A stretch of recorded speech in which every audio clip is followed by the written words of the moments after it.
Hello friends, and welcome to today's Sunday Tea Time live stream. I hope you're all doing well. Do come say hello in the chat, let me know who's out there. Especially if it's your first time here, come say hello and join in the chat. So these live streams are a chance for me to work on a drawing or animation in OpenToonz or Tahoma 2D, and for you to watch along, ask questions about what I'm doing or about the software, join in the chat, and maybe learn a thing or two along the way. And if you want to share what you've made during the stream, you can do so over on my Discord server. And I'll be over on the Discord server after the stream, so if you want to follow up on anything or share your animations later, then I'll be there to see what you've made. And you can find a link to that here in the description on YouTube. And I'm streaming here on YouTube and on Twitch today, and the stream is being recorded and you can watch it afterwards over on YouTube if you missed any parts or want to catch up on parts to check on what we did earlier. And today I want to carry on with a little monster that I've worked on over the past few weeks by drawing a turnaround of him and kind of like a character sheet, but we'll check on that a little bit later on. First I want to check up on the chat and see who's here today. Hello there Ashnan, good to have you with us, good to have you back again. Hello Maria, here as usual, welcome back. We missed you last week. Sketching at leisure while you're waiting. Great. What are you sketching? Is it going to be more kitties? Perhaps? And we've got Natraj. Hello there. Good evening. Good to have you with us. I know it's quite late for you there, so I'm pleased you'll be able to join us today. And Eric. Eric's back. Good to have you with us, Eric. So how are you all doing? What are you all up to today? Do let me know. Are you drawing or animating? Or are you able to join in and to draw along with me today to work on a turnaround? So I hope some of you can join in and work on turnarounds and share them with me so we can take a look at them during the stream, if not then afterwards.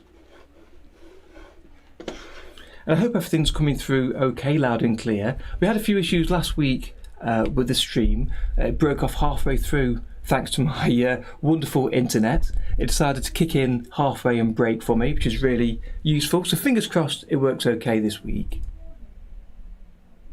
A little kid goat. Okay, excellent. Horn and ear replacement, lovely.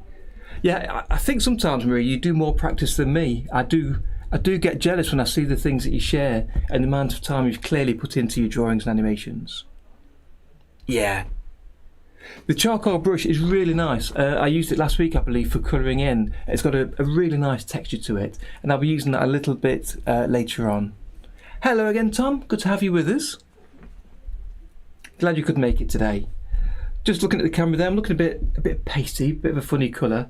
I think that's down to my changing in the light setup again. So I think I still need to continue to work with that over the coming weeks. So where are we then? So I've had a really busy week this week. I've had a lot to get through, and that's brought up a lot today to talk about in today's chat when we get to the looking at last week. I looked at the big pack for OpenToonz, which I've not looked at for a long time, so I'll mention that a little bit later on. I want to make some videos on that in the coming weeks, so look forward to doing that. I'm not actually going to be here next week. I'm going on holiday next weekend for a week, so I'm not going to be streaming next Sunday, and I'm not sure if I'll be back in time to stream for the following Sunday, so do keep your eyes open. I'll post as always on Twitter, Facebook, Discord and YouTube, so you'll know if I'm going to be streaming or not. Green. I'm a bit green, am I? Green in the gills. I'm feeling a bit sick. Thank you, Maria. I'm really looking forward to it. I'm going away with my brother and sister-in-law, who in fact are here today. They're downstairs, popped over to watch some football. So you might hear a little bit of them in the background, cheering and shouting. We'll see how that goes. I've asked them to try and keep the sound down a little bit, but it's fine. They enjoy the game, so leave them to it. And doing the stream today is a good excuse for me to not watch the football. So I think I'm in the right place. But cheers. So my usual cup of tea, ready to work through today. So I've got a lot to get through today. So while people still connect, let me jump on to having a bit of a chat about what happened last week. What happened last week? Hello there, Full Chain. Good to see you with us. Good to have you with us. And Farhad's Animation, hello there. And TGD, you've all piled in at once. Great to have you with us today. So we're going to do a bit of drawing in a little while, which I hope you can join in with. But first I wanted to, as I like to do, chat about a little bit of what happened last week and what I've been working on. So this section really is a chance for me to let you know about any OpenToonz or Tahoma 2D or animation news that I've heard about since we last streamed. And to share anything that you've been working on and that you've shared with us in the Discord or on any other socials. And I've got some of your art and animation that you'll see a little later on when I take a break and you take a look down in the kitchen there. I've pinned a few things to the fridge and on the wall you'll get to see. But also I'd like to share what I've worked on recently and to tell you about any plans that I have coming up. So first, if we pop the screen down and take a look at my latest video. So this was about filling colours on different levels, and this is something that's asked about an awful lot about OpenToonz and Tahoma. And there's a new feature been added to Tahoma that you can download separately from the main build that allows you to draw your lines on one or more levels and to fill on different levels. So you can have multiple levels of lines and multiple levels of fills. So you can then apply effects specifically to one particular column that covers the line or fill. Really useful feature. So if you're interested in possibly taking a look at that, have a look at last week's video on from Friday and you'll see all the details there. Next week's video I've not recorded yet, but I've already got a plan thanks to SodaPop, who pointed out that you can download a bunch of themes for OpenToonz and Tahoma 2D. And there's themes to change the colours of the programme to something that you find more appealing. So I've got a video planned to hopefully record tomorrow or Tuesday and a day or two for editing, so hopefully by Friday that'll be available and out. But as I say, I'm going on holiday on Sunday, so I won't be able to complete it after that. So it's either ready for Friday or to be worked on for when I come back.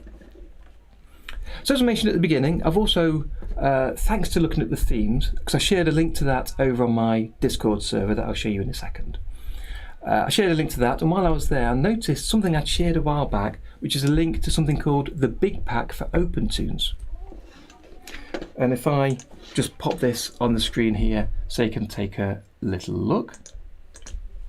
So this is a collection of backgrounds, animations, animated objects and transitions to transition between scenes for OpenToonz that you can download and use in your own animations. So something I was released quite a while back now. I can't remember the date this was actually released. There's no date on here. But it's something I looked at before, didn't really do much with, but I'd like to quite put together a few videos to show what's in the pack and how you can use it, give you some ideas maybe of how you might want to use this. So I was thinking when I come back from my break, taking a look through, having some bit of a think about what's in there and putting a video or two together to share more details of that. So I took a bit of time looking at the transitions and scenes in there, but I'll look more later and tell you more about that when I'm back.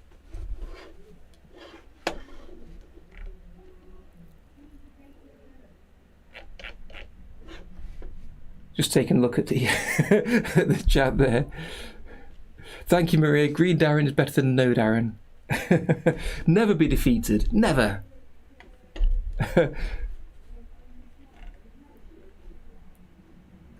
Fahad's asking about how to merge two columns or layers in OpenToonz. Yep, no problem. We'll have a quick chat about that. It's Pixelated. Hello, welcome to the stream today.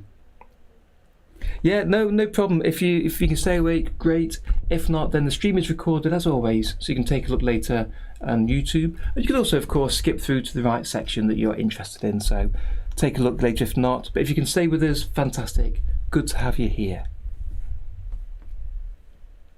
Yeah, the thing is, Full Chain, about this, the fills and lines on different columns, it's really handy, as I say, and as you suggested, for putting effects on specific columns, but you can do that as well even with the fills and lines on a single level in a single column, and that's using one of the effects for the palette filter effect, where you can choose which palette entries in a vector or Toonz raster level that you apply the effect to. So if you've got black outlines and you've filled one part of the character in red, one part in green, you can choose to only apply the effect to the red palette entry. So you can make the red part of your character glow, for instance, or be blurred, or do any other effect to them without affecting the other colours. So you can do that already. It's a little bit messy, but I think really the fills on separate columns feature is for when you're applying paint and paint effects. So if you're using a My Paintbrush on a standard raster level, then if you tick the alpha lock option, then you can only paint where there's ink already on that level. So if you filled in one part of your character, perhaps the hat, on one level different to the face, as you apply an effect over the hat column, it won't then appear on the face. So it's quite handy for those kind of paint effects, but it's worth downloading and taking a look at, because you can run this version of Tahoma alongside any other versions of Tahoma alongside OpenToonz. So you can try it out independently right now before it's officially released. Thank you, Pixelated. I really appreciate that. Thank you. Thank you very much. Absolutely appreciate it. So the next thing I wanted to mention was, again, what have you done this week? And as always, you've been sharing your art, animation, and joining in the chat on Discord, which is great to see. And as I say, some of your art and animation will be shown during the break in the kitchen. So do take a look at that and see how many pieces you can spot that you've already seen on Discord and how many you missed. But I'd like to share one animation right now in particular with you, and that's called Two Tickets. It's a full cartoon created by Diode Media, or Diode Media, don't know how you pronounce it, but welcome. And he shared it on the Discord server, and I've got a link to this down in YouTube description down below. But if you want to take a look at this, it's a great animation and a great use showing how you can use OpenToonz to put an effective story together with frame by frame animation. I believe the animation tool is being used as well. As well as some effects in there and animating the camera. I won't play it all right now. There's a link down below, so after the stream perhaps take a look at it. I think you'll enjoy it, and I think it's worth subscribing for the next cartoon. I can see some big things ahead coming here, so keep an eye on that channel there. So finally, I wanted to take a quick look at the Tahoma 2D development news that we've got. Oh, sorry, let's just go back before we do that. Full Chain's asking about the filter. Yes, it's the, I believe it's the palette filter. So if you type in the word palette in the FX search bar, you'll find that. But I can show you that in a second and show you where to find it in OpenToonz or Tahoma. It's really, really useful for separating your colours and working with them independently. Yep, and the alpha lock is on the toolbar. Hello there, Fiery Tempest. Good to have you with us. I think it's first time you've joined us, or at least first time you've joined the chat. So welcome. I'm so pleased you joined us. It's great to have new people here. And Bilal, you're welcome. You're back. You're back. Good to have you back with us, Bilal. It's great to see people returning week after week. Good to have you here. So I want to share some Tahoma 2D development news of features coming soon in Tahoma. So let me just find that and bring it over. Here we go. So there's 4 things I wanted to mention in particular.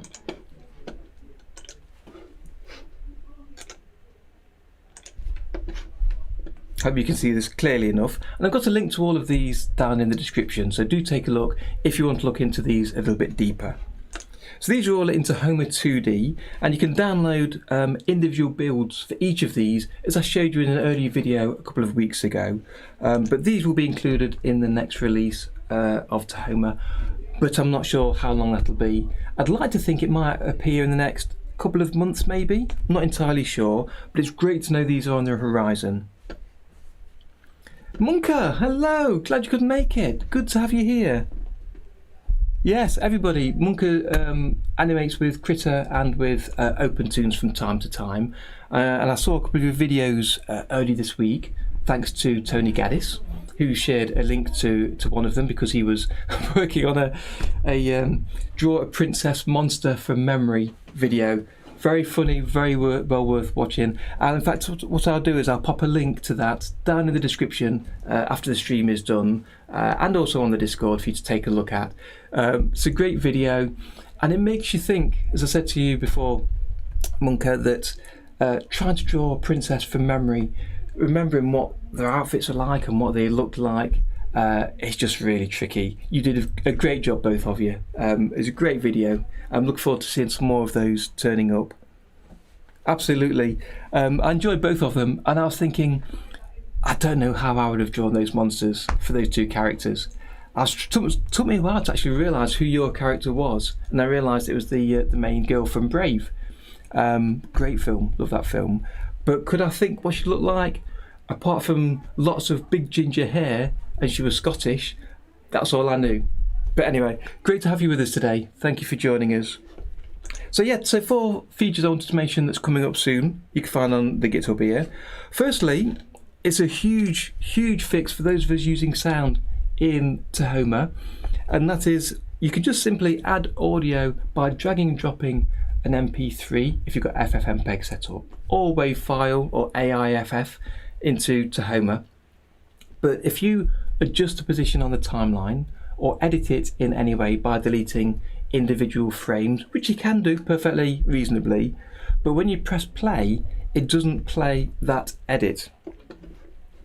So the only way to hear the edit of the audio in place is to, I believe, if you save and reload the scene, then it'll reload the audio in the right place. And with this fix is that when you save the scene, it actually refreshes that audio cache, so it plays the audio in the correct place.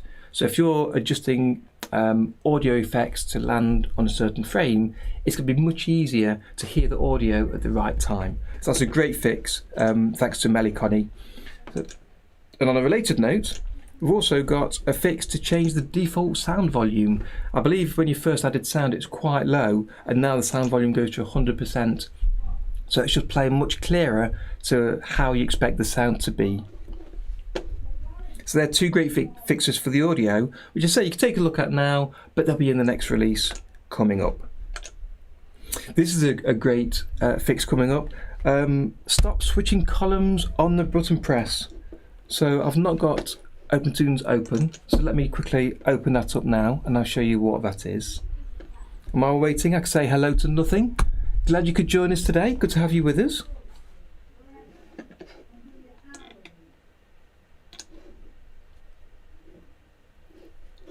And I can see that my stream is struggling to keep up at the minute, so I might need to adjust a couple of things on that.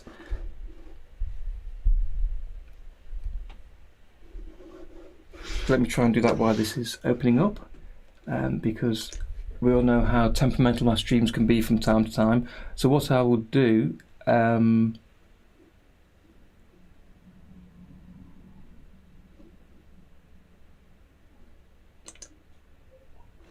if I turn the lights up in here, there we go.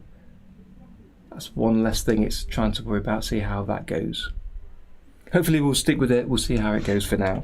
Okay, so if I open up OpenToonz here, and I'll open up my walk cycle because we're going to take a look at this in a short while anyway. So these buttons on the left hand side of the timeline here, I can see that's going quite slow. We'll see how it goes. Thank you, Tom. Thank you. If you let me know how things are going with the stream and with the streaming pace, I can see my GPU is at 100%, so I might need to change that. We'll see how we go. Yeah, so the buttons to the left, at the minute, if you turn off and on one of the columns, it actually switches the selection to that column. So if you're drawing in one column your character, you decide to hide the background and then carry on drawing. If you hide the background by clicking the button here to hide the background on the column header, you can't start drawing until you click back into your drawing column. It switches the column just by changing these buttons, whether it be the live preview, the render preview, or the lock button.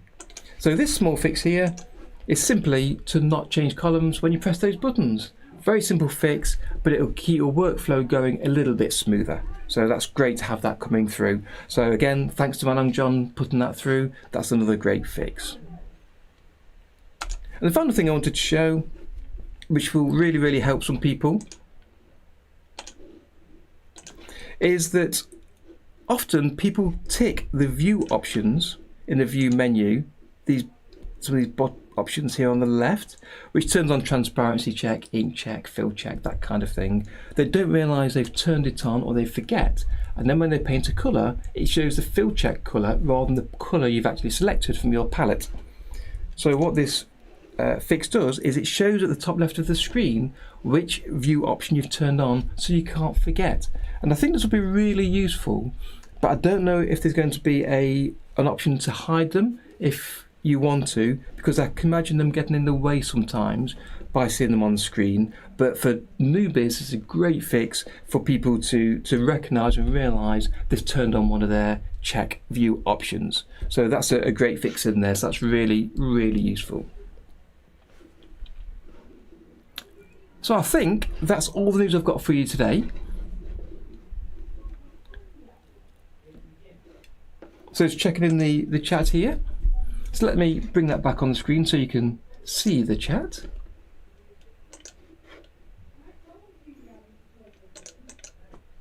And in fact, if I bring the screen back up, there we go. So the hurricane tropical storm coming over towards Tom. Well, let's hope it doesn't make you lose power. Hopefully you can stick with us. And if you lose power, how are you going to make a cup of tea? That's more the important question. Right, yeah, it's strange that, because we've just, about 10 minutes before I came to start the stream, we just started getting a bit of a storm coming through. A bit of heavy rain, nothing too mad, certainly not a hurricane. So yeah, we've got some dodgy weather here ourselves. Nothing's asking, is there a way to keyframe the opacity of an object? Absolutely there is. Let me clear away some of my windows I've got open here.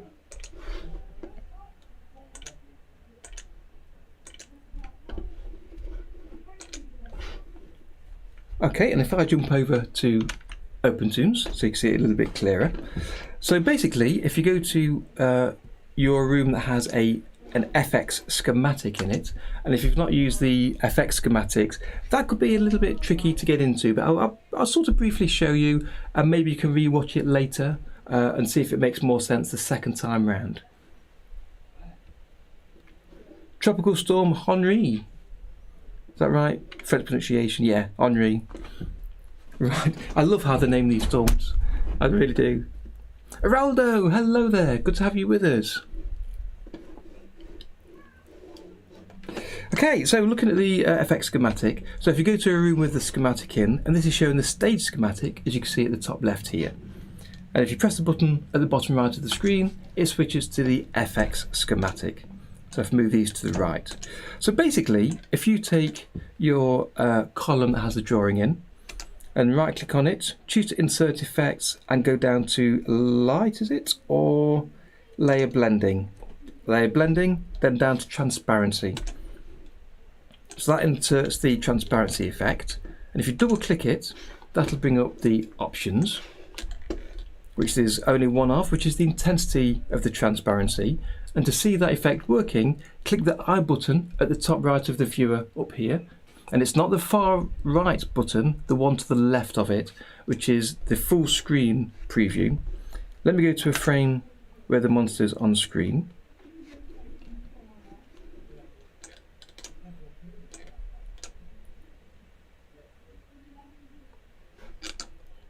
And let me just refresh. Not sure this is the best if this is the best animation example to show you on. Make sure I've got the right column left to right. That's the right column. Okay, I got the wrong column. I was trying to decide, remember which one was which on this one, this scene from last week. Okay, so right click on the column you want to set a transparency for. Add the transparency node.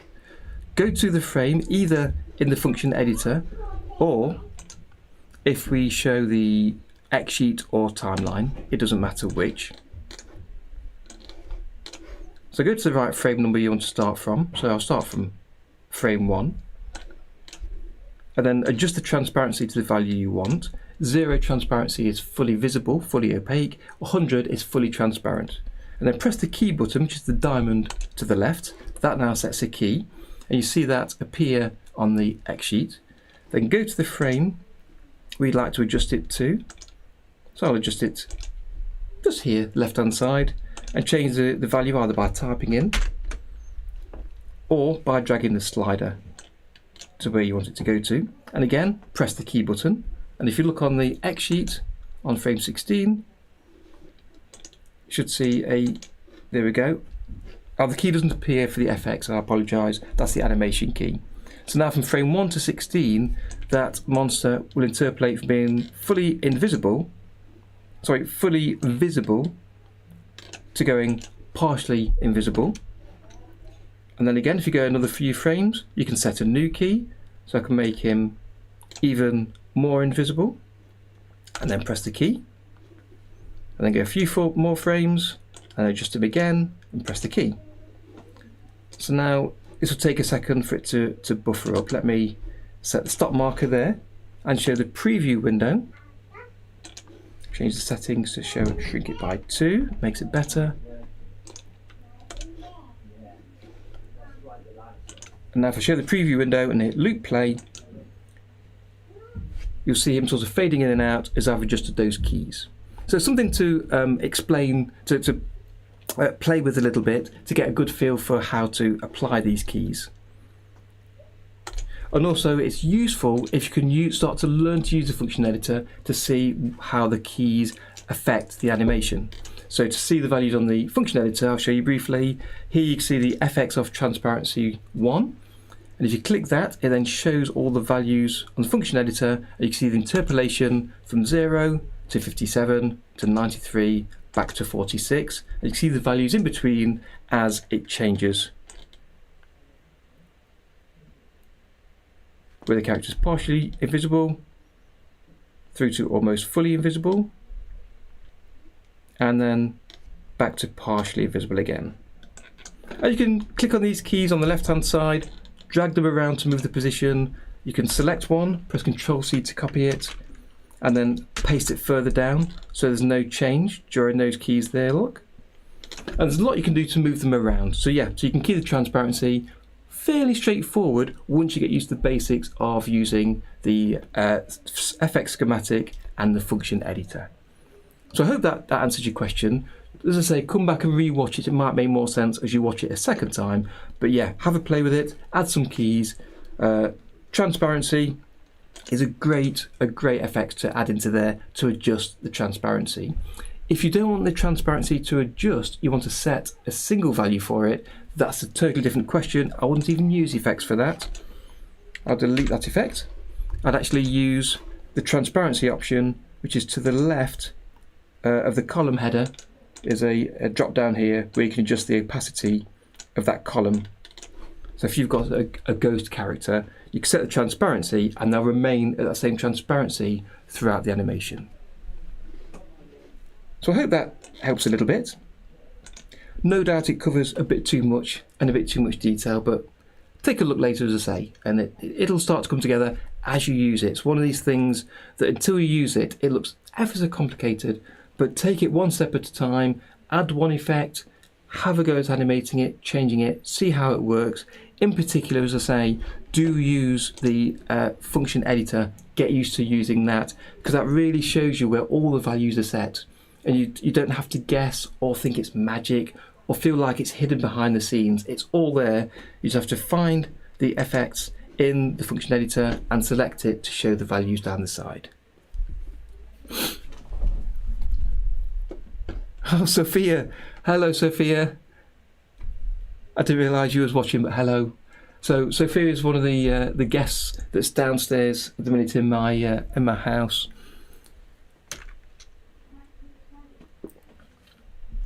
So I'm guessing you're watching on your phone while the football's on. Maria played a little bit with the cast shadow effect.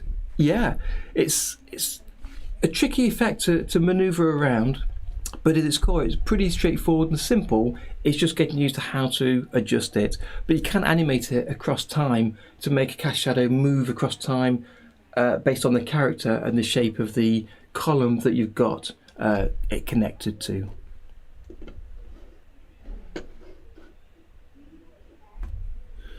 Cast shadow, your choice, Maria, if you use it for stationary objects or for objects that move.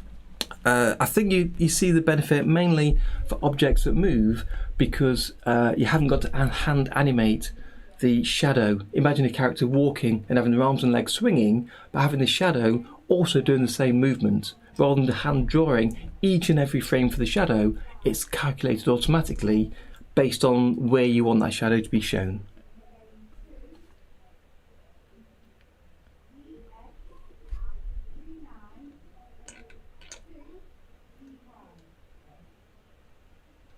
Yeah, exactly, Tom. That's exactly right, yes. Thank you. What's the purpose of a peg, please? The purpose of a peg is to apply movement to a drawing column. So again, using this example here, let me connect everything up. So if I take a column, if I go back to the drawing level, and you can place an animation key. In fact, I've done this already. Let me step inside this sub-X sheet so it's less confusing. So let me delete the keys I've got here. Select all keys in this column and delete them. Right, so this column here shows the character walking to the right. Let me step inside there, let's make it even simpler. Okay, that's right. So if I delete these keys on the first 16 frames and then set a stop marker, now if I replay those 16 frames, the character's walking on the spot. So I've used animation keys to have him walking across the screen. So you could do that by simply clicking on the column, using the Animate Tool. Hello there, Amar. Good to have you with us. Using the Animate Tool, you can adjust the position on frame 1 by placing him to the side. Then by frame 16, you can place him to the right. And then as you go through those 16 frames,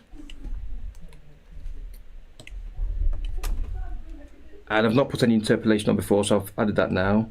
Here we go. So between those 16 frames, he now animates going from left to right because of those two animation keys. And you've got them directly on the column itself. And that's a great way to animate. But if you also wanted to perhaps animate an earthquake or the characters on a train that's moving and the train's moving up and down, it's hard to add an up and down movement as well as sideways movement or a scaling or some other effect. So it's often useful to go to the schematic, on the stage schematic here, to add a peg by clicking the button at the bottom left of these buttons here, which adds a peg, which is another node in the schematic. And if you connect your character to that peg, I can now select the peg and add another animation to the peg. So I can animate him there on frame 1, then frame 3, bring him down, 6, bring him up, 8, bring him down again. And if I go to show the values here on the function editor, again, the function editor is really, really useful. As soon as you stop doing frame by frame animation, the function editor is so useful. So I've got a little animation now of it going up and down. Let's turn off the preview, here we go. Going up and down as well as left to right. If you can see that. Because the peg has one set of animation on it, you can see the X and Y here. In fact, I don't even need the X. It's just the Y for the up and down. And also the monster walk column has its animation going left to right. So I'm just closing off the other columns there. So I've got the animation going left to right here in the monster column and the peg going up and down. And the two combined allows you to add animation in different ways to the same drawings. So the pegs really they go back to the traditional days of where you was animating on paper by actually moving pegs around on the light table. But now you can add a number of pegs to add different kinds of animation to your column, rather than just adding it direct to the column. The only downside is you can only see the keys that are on the column. When you're looking at the timeline, you can't see the animation keys for the pegs because pegs aren't currently shown on the timeline. Hopefully they will be soon, but not right now. Hello Dave, good to have you with us. Welcome to the party, pal, as you say. Jacob's Laughter, hello there, welcome. Nice to have you with us. It's good to see new people around. Good to have you here. Just looking back at the chat. Zazo, hello there. It's great to have a few people here, a few new people here. It's good to have you here. Yeah, yes, nothing.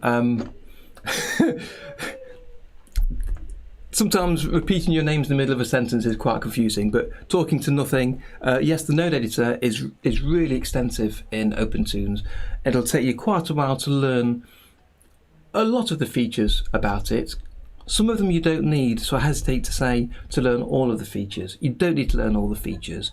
Take it one step at a time, as I say about a lot of things with OpenToonz.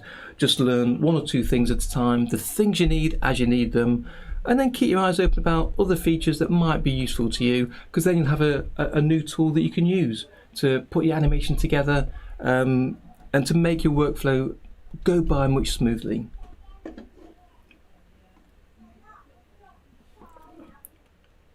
So Dave's pooping in and out today. No problem, Dave. Good to have you with us. Poop in and out all you like.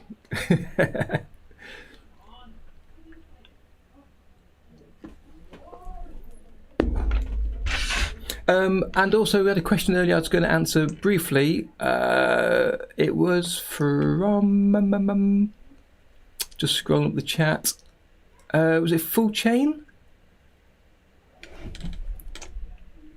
Asking about the palette FX. Let me show that briefly. If I go to the schematic view and again go to the FX schematic, as I said, you can right click on a column to add your effect. So insert the effect, which inserts it between the current node and the next node. Or if you come down to the bottom and press the FX button, you get this pop-up window that allows you to search through all the folders. But there's so many effects, sometimes you don't know where to look and you're taking your time going through each and every folder. So using the search filter is so much easier. So for instance, the transparency effect that we talked about earlier, there we go, transparency. You can get to it much easier, and then you can insert it between the current node or just add it to the schematic and then connect up the nodes afterwards. But the one you talked about, yep, was the palette effect. So again, just type in palette and you can see it's the palette filter. So it's in the Toonz level, and the reason it's in the Toonz level folder is all the effects in the Toonz level work on vector levels and Toonz raster levels, or in Tahoma TD smart raster levels, but they don't work on standard raster levels, and that's because they rely on the indexed palette that you only get with vector and with Toonz raster. So if you select palette filter and insert that, let's close this. So all you need to do, if you double click again, you'll get the options, and you basically choose the color indexes to apply to this filter. So without trying to do this live in the middle of a stream with an animation, I forgot what the columns are. Basically, if you take a look at your palette dialog, which lists all the palettes that you've got in the current level, so all the different colors, to the right you can see a number. That's the index that you can use in this dialog and for the effects relating to the Toonz level effects. So index 0, 1, 2, 3, 4, 5. So basically if you want to change index number 3, you just type in 3 in there, or if it's 3 and 4 you put 3, 4. You choose if it affects the lines or areas or both, and you might want to play with this drop down a bit because it's not quite, it doesn't quite cover what you think it does. So you're best to see the effect and how it comes out and what the actual output looks like before deciding on which one of these is the valid one. Often you'll want to use lines delete all areas instead of just lines, for instance, because it affects it in a different very different, tiny technical way. So you choose one of these and you choose whether through this node path you want to delete or keep them. So if we're going to affect only 3 and 4, we want to keep only 3 and 4, so we'll ignore all the other palette entries. So you've got your column and your palette filter, which only allows 3 and 4 through. So then if you turn on preview, you'll only see colours 3 and 4 there. And then you can add your next effect to perhaps add a glow, which is in the light. Yeah, in the light section. So add a glow. So now only colours 3 and 4 will be glowing. But you still want to see the lines and the other colours. So you might add another palette filter. So let's copy that. And if you want to copy a FX from the FX schematic, you select it, press Ctrl C, click away, and then press Ctrl V. If you don't click away, it doesn't copy it properly. So we can plug the column into a second palette filter and want to do the inverse. So instead of keeping those, we delete those. And then that can go direct to the X sheet. So you've got one palette filter saying you're going to just take palette entries 3 and 4 and apply a glow. And then the next one saying everything but 3 and 4, let it go through. And then the two will stack on top of each other. So I hope that gives you some idea of what you can do. Again, like all the effects, you want to have a good play with it, experiment yourself to figure out how you want to use it for your animations. But for vector and Toonz raster, the palette filter is so useful. Really, really is. So yeah, do have a play with that. Let me know what you come up with. Share some things on the Discord. Let us know later on how it worked out for you.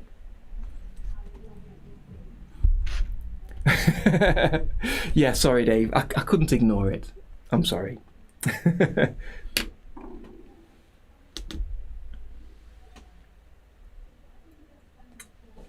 Tutorial Zone, hello there, good to have you with us today.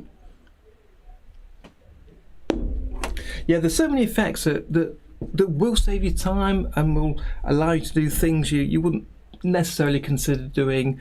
They'll add extra value to your animation. I know, for instance, Dave, you use the body highlight effect quite a lot on your characters now to add that extra bit of rim light or extra bit of shadow on them, giving them more depth with very little effort in setting them up. To be fair, it's a few minutes, isn't it? Once you've got used to it, it's just a few minutes to add that effect, pop it on there, and suddenly your characters are a bit more lively, or the background looks a bit more like it's got some depth, where you've used where you've painted a colour over the background to add a bit more contrast into it.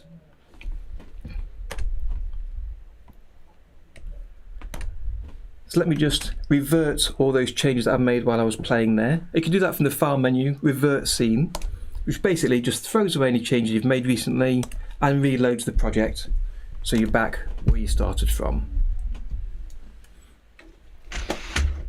Okay, so feel free to keep asking questions as we go through, and I'll try and answer them as I go along. But today's topic is I want to do a turnaround drawing for this little monster character. And it's kind of going to be a turnaround come model sheet, really. And I want to show you the way I go about doing it, but as with everything in OpenToonz and animations, there's so many different ways you could choose to go about this, but let's go through one way today. But I'm going to take a look at that after I take a short 5-minute break.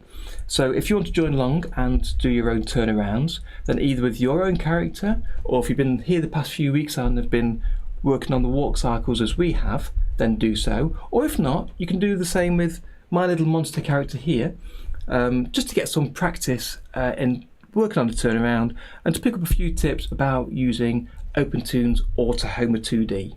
So I'll be back in 5 minutes, so you start up OpenToonz and then get ready to animate with me. Welcome back. So today we're going to draw a turnaround effect. So what I want to do is take last week's monster that we drew and then draw him rotating round so we can see him from every angle, which will help us when we're drawing our character next time in the animation, and also help us to pin down all the pieces of his character and his body and his costume so that we draw him the same every time we want to animate with him. Because I'm thinking of drawing some more cartoons with him, some more animations, small animations with him over the coming weeks. So it'd be nice to really pin down what his character looks like. And I thought it'd be a fun thing to do here on the stream, and it's something that people have asked about a couple of times. So I thought, let's get to it and see what we can do. So I'm just catching up on the chat over here.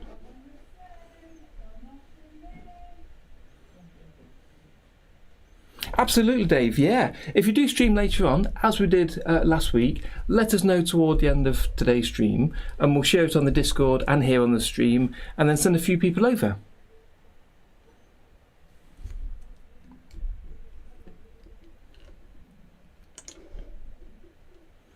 So I'm just checking on Dave's technique he's talking about for using the palette filter. Okay, yeah, great. Yes, absolutely. So just going by the chat there, Dave. Yeah, if you're showing that later on today or some other time, it'd be great for everyone to see. I think that'd be really useful. But again, it's something to throw yourself in, take a look at the effects and see what you can work out to what works for you and for the effects and techniques you want to employ. So if you've got OpenToonz open and want to try this yourself, then please do so either with your own character or feel free to use our little monster here. So I've got him here as I showed you earlier. If I just zoom out, we choose the program, get rid of the window there, fit to window, and then loop play. So I drew him over the past few weeks, walking across the screen and walking on the spot. I added a few extra pieces of animation with him scratching his head and blinking, and with the fur cropping up on the back of his neck, a bit of like a mane, just to add a bit of extra movement for when he's moving around, to give some more interest when you look at him. But I didn't actually plan out the character or design him to look like this. It's just something that evolved while I was working with a walk cycle. So if I'm going to use this character again, it'd be good to actually design him out so that we know exactly what he looks like from every angle. So that's what we're going to do today. So let me start a new project, and as I always like to do, I use the startup pop-up. It's a much better way to get into creating a new scene. Otherwise you might find you create a scene in a different project than the one you think you're creating in. So I like to always start here and then hit new project. I'll create my project in my OpenToonz stuff projects folder, that's fine. I could also use the documents folder, which I do for some projects, but this is the folder really I use for more temporary projects and for projects during these streams. So at the end of the stream I'll copy them out and try to leave this folder fairly empty, so when I next install OpenToonz I don't need to worry about having projects in this folder. So I'll create it in that folder, and we'll call this one monster turnaround. And I've not got a name yet for this monster, so if you have any thoughts for the name, please do suggest them and send them my way, because it'd be useful for getting him named at some point. So the scene name I'll just call turnaround, and we can always rename the project or the scene at a later point just by naming the files on disk, because a project in a scene is just a bunch of files on disk that you can manipulate, change, copy, zip up, or what have you. So I'll create it at a normal size. So let's create that scene. Okay, let me throw in a quick raster level. Yeah, just to explain kind of what I am trying to do today. So let me also open up my flipbook. I'll make that a little bit smaller, and then I'll load an image in here, and I already rendered out into the last week's walk cycle an image of the monster only, and then cropped it just so I've got a copy of the monster that I sketched last week in here. And by putting it inside the flipbook, it means I can dock this over here in my view, or if you want to, of course, you can have this in a separate window on another monitor if you've got it. There we go.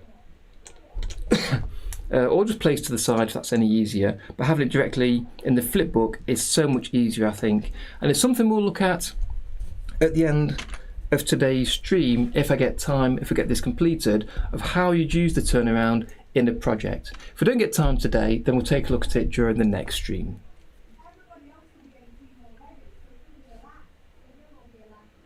Clark, thank you Monka, Clark. You know what I'm going to do? I'm going to open up Notepad and I'm going to keep a list of these names for him, because at the minute I've got nothing.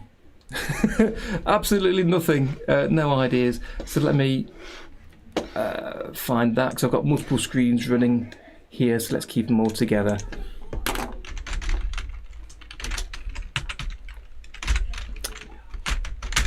So we've got Clark from Monka. Amar has suggested furry no nails. I like that, furry no nails. And Bubba 3 spots.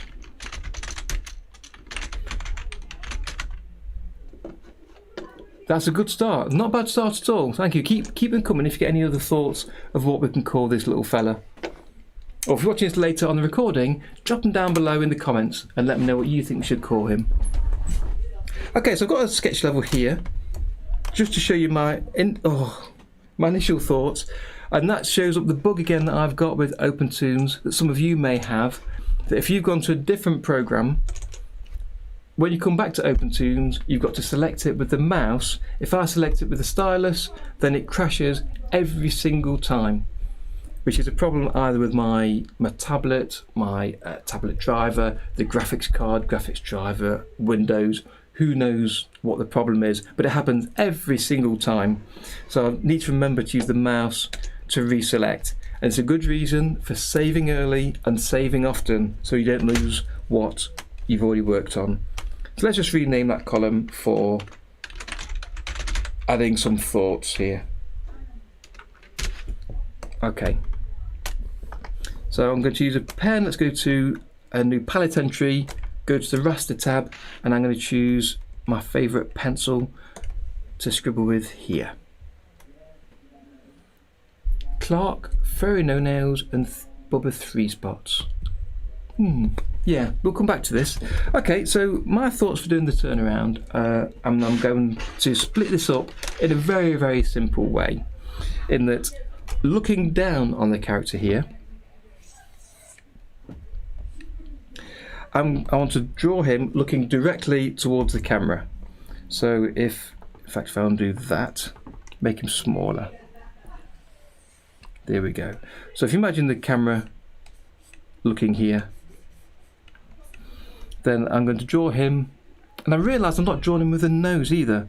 So I might add a nose on like that, and his 2 eyes here, and then his fur up his back like that. So you can see we're looking down on him. So I want to draw him looking forwards, directly towards the camera.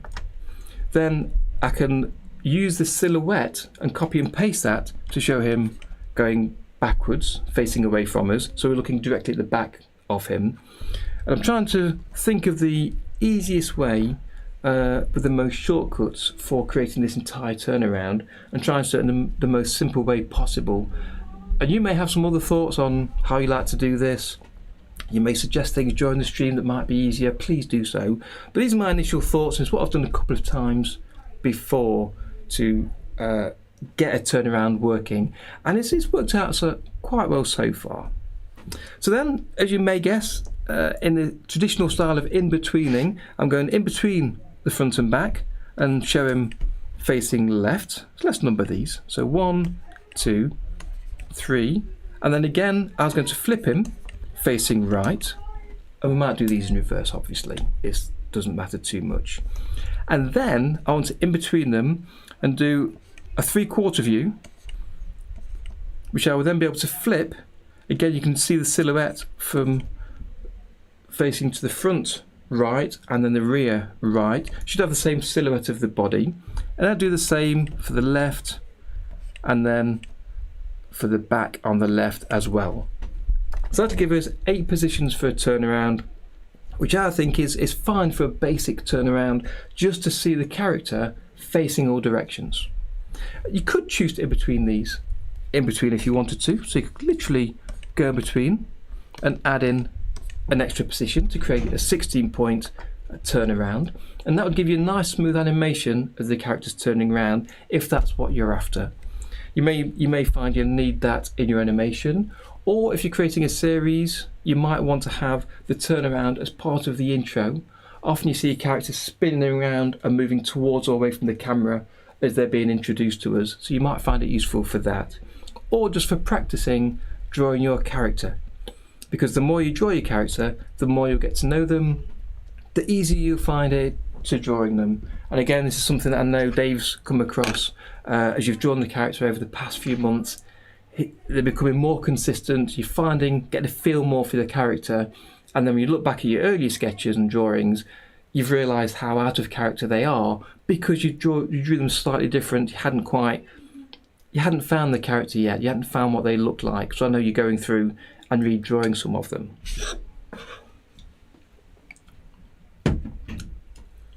I can see some more names coming through. I'll take those down in a second. But I also wanted to use this as an excuse to create kind of a character sheet, or a bit of a practice at a character sheet. So instead of just having a finished animation and having that as the character turnaround, I also wanted to kind of break down the character as we go, and maybe have those on the turnaround sheet as well, to note the positions of some of his body features, which will hopefully make it easier again as I'm using the turnaround to draw him next time, to recognise how long the mane is down his back, whereabouts his mouth is, and that kind of thing. So I might add a few more details on for that, and I may come back later and re-add more, but let's get started with this first.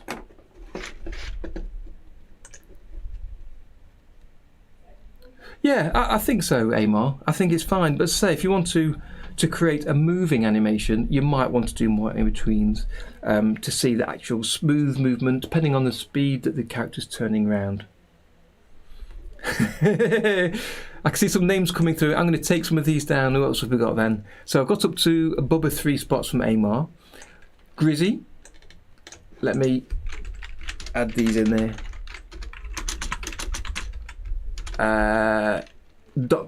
Mellow Monster. Hello, Mellow Monster. Great name yourself. We've got Dr. Pickle. I like that. Let me just make sure I've got a copy of this saved. Monster names. I don't want to lose them if things go badly wrong. And then we've got Larry Lispy. I guess it also depends on his voice, because as I say, I've got a few thoughts for what I'd like to do with the animation, and thank you, Dave, for your suggestion for extending this character and working more with him, for putting some little animations together with him. Yeah, that was really encouraging, made me think a bit more about doing that. And thank you for the email about the ink and paint animation I worked on. I had a good read of that, and I won't chat about it too much now, but thanks for all your input. It was kind of what I expected, not surprised at all, but thank you for putting that together. But yeah, it is partially down to you that I'm working on this and heading in this area with this little monster. But I am thinking of giving him a bit of a voice, as you say. I think I'll probably do the voice myself, or get Mrs. T to work on the voice maybe, rather than bothering you, but I appreciate the offer for that.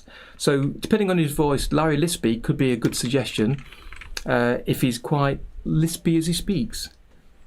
Let's see who else we've got. We've got Barnacle Grump.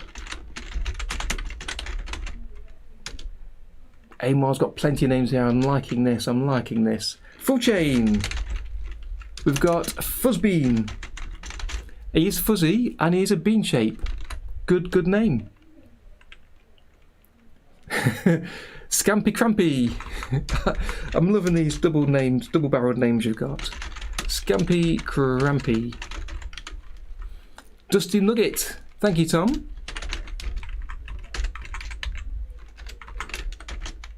Dusty Nugget. Grey Tater. I do like a nice tater. I'm not sure about grey. Mr. Mould. Because of course there won't just be this one monster in animations. He'll have a few friends or a few family members, so these names could get used for other characters potentially as well, and may even give me ideas for other characters, so really useful to get them coming through. I agree, Maria, there's some great names here to use. You've all come up with more names in this past few minutes than I could even start with. I had a think through the week and had a couple of ideas, but to be honest, I think these are knocking them out of the water. I think you're beating me so far, but keep them coming if you have any other thoughts. So back to OpenToonz, I'm going to hide the sketch. So we're going to work in that style to create an 8-frame turnaround. I've got the character at the top right. Oh, because we crashed, he's gone, so let me re-add my flipbook. Reload. Is he in the recent? Yep, in the recent images, monster cropped. There he is. Let's dock him at the top right there. No doubt I'll forget and we'll crash again at some point. So I'll have to keep redocking this throughout the day. So don't be surprised if that happens. And as you saw earlier, I flipped the order of the palette color editor. So rather than having the color wheel on top and the hue saturation value below, if you press the arrow button at the bottom right here, you can change the orientation of that, which gives a better orientation for when you've got less height by having them side by side. And I can still see my palette at the bottom here. Yes, Mr. Bean is taken, I'm afraid. We know who he is, don't we? So we can't take him. And just Bean is also taken by our friend Tony. Even though this character is nothing like Bean. Is he, Tony? No, nothing like Bean, because this one's furry and he's got a mane, which is totally different. So, you know, different character. Kataro's PC died. That's really annoying when that happens. Really annoying. It's something I wouldn't be surprised would happen to me. My laptop is, I don't know now, 4 or 5 years old maybe? Maybe 6, I don't know. It's been going for quite a while, and I've talked a few times about resetting it because I've not reinstalled once, so it's got a lot of things running in the background that's going to slow it down. I need to really get onto that at some point when I can take time to just take a week off and not do anything else, because it will take a while to reinstall everything I need to get everything up and working, but I know it's going to make the computer run so much better, so I really need to do that. Reboot. Absolutely. Okay, so let me make sure I use the mouse to click in here so I've got the right application focused. So if you want to share any of your animations or drawings, do pop over to the Discord. If you're not yet a member, there's a link down below in YouTube here to join in, and you can share your OpenToonz to Home animations in the OpenToonz to Home 2D section here, in your art and your animations channels. I see that Full Chain's already shared his first animation here. Excellent, as always, no problem. Yeah, I can see that you may be adding some more effects to your characters. The body highlight one especially is so useful. You can be as subtle or as dramatic as you like with it, and then adding glows on and whatever else. Yeah, superb. Please do keep sharing them there, and we'll keep checking on them during the stream. Let me pop that window up there for now. And back to OpenToonz. So, this turnaround, the first thing I want to do is to get rid of this annoying red X from the center of the screen. And you do that by going to your view menu and turning off the camera box. And that removes the red line from the outside of the camera area and the X from the center, which for me just visually gets in the way. Let's create a new level, and I think Toonz raster level I would choose. It's one of my favorites. I'll actually name this level, which I don't normally do, but if I use this as I plan to, then I'm going to be loading this level into other scenes and projects, so I can see this turnaround. So be able to find the level by name rather than just being called B is going to be so useful. And as we know, I've not got a name for this monster yet, so I'll call it just a monster turnaround, if I can spell it. There we go. And we can always come back and rename this really easily. So I'm not concerned again about names. Just pick a name that's sensible, that you can recognise, and we can go back and rename levels, scenes, projects, or any part of your OpenToonz work.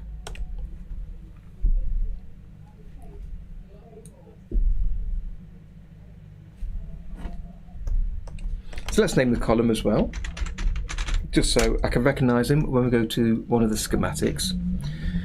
So choosing the pen, the brush tool, let's go to the palette, add a new entry, because I don't like to use the first two entries I've mentioned before, because you can't delete them, and that's often a useful thing you want to do.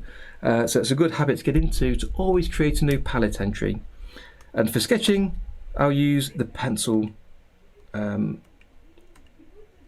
brush again, which is down here somewhere. I've probably gone too far. Let's have a look again. There he is. Okay, so that's the pencil brush, which is really handy. It's a nice little, cool little brush that looks so much like a pencil. It's got a bit of texture. It's a pale colour. You can press on hard to get a darker colour, or light to get a lighter colour. It's just a really nice looking brush that I like to work with when I can.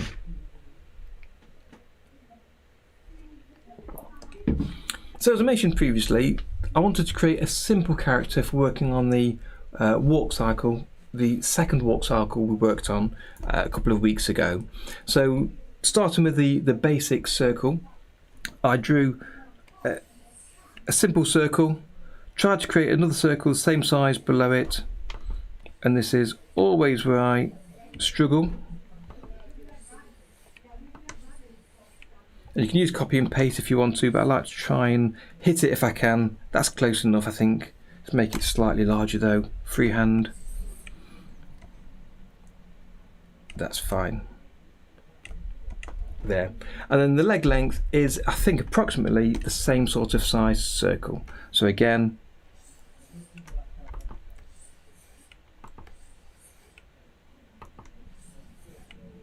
a circle there. So that's sort of the size, I think, of this character. Then as he walked sideways, I just joined up these circles by adding a curve and the same size curve on the inside, just to create the bean sort of shape. And then the legs were, I'm sure, pretty much kind of the length of the same size half body, that same circle. I can't remember, I seem to remember that we did adjust them at one point because they were too short, so I made them longer. So we'll see how this goes, and can always change them later. So if I take those extra lines off, so I want the character facing forwards, and I'm looking at the image at the top right here above my head, and I'm trying to see where his face fits in. And what we could do, we could actually drag and drop that image into this scene just to be able to compare the sizes and see how he looks. So let me go to, I've got an Explorer view here, and if I drag and drop that image in and choose to import it, so I've got a local copy in this project. And because I'm doing more drawing than animating, I don't really need the timeline. So if I go to my second room that I created up here called Large Drawing, and that gives me more room for drawing in. I've still got a next sheet at the top here, so I can change the position of items and flick from column to column or from frame to frame, but I don't need to have so much space taken up on screen. So I'll use the Animate tool on my reference here. Let's go to the All option and then click and drag the bottom left just to see roughly how B is here, there. So I've placed him roughly in the right place. I'll rotate him a little bit there. Okay, just to see where to draw different parts of his body. So if I go back to my monster column, we can then try and work out where to draw each piece of his body. And the way I had him previously, I've got his mouth here, which is perhaps a third of the way up the head circle, and his eyes, I'm trying to figure out again a recognisable place of where to start from. If I go a third down and say that's the base of his eyes, it'll make it easier to split up the shape later to know where to draw each part of his character. And then his shoulders here are sort of between the two circles as his arms swing across and his shoulders go backwards and forwards. So I think between the two circles is just fine for that. So let's draw that in there. And then his mane, as I've got here, so it's on a 3/4 view, it's kind of from that angle down to here. So that's again perhaps a third of the way into the bottom circle maybe, or will it stop between the two circles? Might be an easier way to consider it. So the mane stopping there between the two circles could be useful. The top line, I'm not sure quite how high that needs to go. We'll figure that out as we go along. So the plan is to draw these shapes, the basic layout on one side, the sketches, and then I was going to ink to the side, kind of over them, as you'll see a little later, so we've got both the sketch and the neat line both on the same frame. So we want the character facing forward first, we said. So let me take off some of these lines here. So I'm not trying to keep the same drawing that I had previously, so we can change him from now on. We're just trying to set down now in stone kind of an idea of how he looks and where things should be. So I think I'll keep him as thin as those two circles are, and if he's facing forward, I think he should be kind of reasonably straight up and down sort of a size, like this, and I'll add the curve as he turns around. So from the side he can be curved that way, but from the front I think the same sort of width there. So as I said, about a third down is where his eyes are. So let me just add some sort of notes here. So with the lines drawn at the side, we can see they're roughly thirds to where I wanted those positions. So I can say 1/3, 1/3, 1/3. Yeah, that's fine. So let's start drawing his eyes. So his eyebrows here are perhaps halfway in that third. So he's facing to the front, so let's get his eyebrows in. Let's turn down the opacity of the reference there so I can see more of what I'm drawing, and rename the column so I don't mistake it. I know that's the reference, and I'll hit save to make sure that's saved, because we do save early, we save often. Pesty Messy the Dust Mite. It's a bit of a tongue twister, but that sounds good. I didn't, but I'll add him to the list.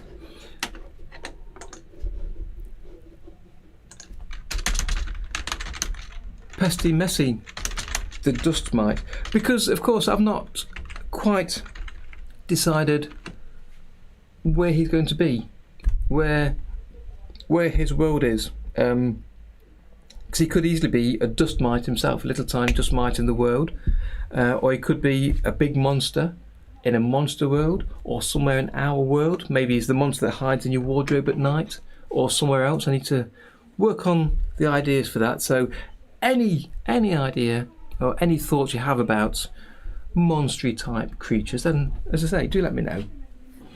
So his eyebrows, oh, did that click again? As I say, this will happen a few times. And ordinarily this doesn't happen, because once I'm working in OpenToonz, I'm working in OpenToonz and I don't change applications. But because we're chatting here and I'm changing windows to chat and to write notes, I will do this a few times. And while the background's black, I do kind of disappear. There we are, we're back. So let's see how far we got. Okay, so I did save enough there. So yes, his eyebrows, let's make them a little larger. Go to a larger view, there we go. Change the pencil palette entry. Small thumbnails, makes it easier to see more of them. Change this to be side by side, and then we can also bring in the reference view again if you want to. There's plenty of space at the top there. But for now, I think we'll leave it like that. Yes. What do they call them, Tom? Dust bunnies. Dust bunnies. Maybe it is. On this eyebrow to be quite fluffy and not just black. So let's change the eraser. Yeah, that's right. Dust bunny, Maria. Yes. I think of the raster levels there where you can change the erase hardness would have been useful. So again, this is only the sketch, just to give me an idea of where things are. So his eyes here to the bottom third. So let's draw that in.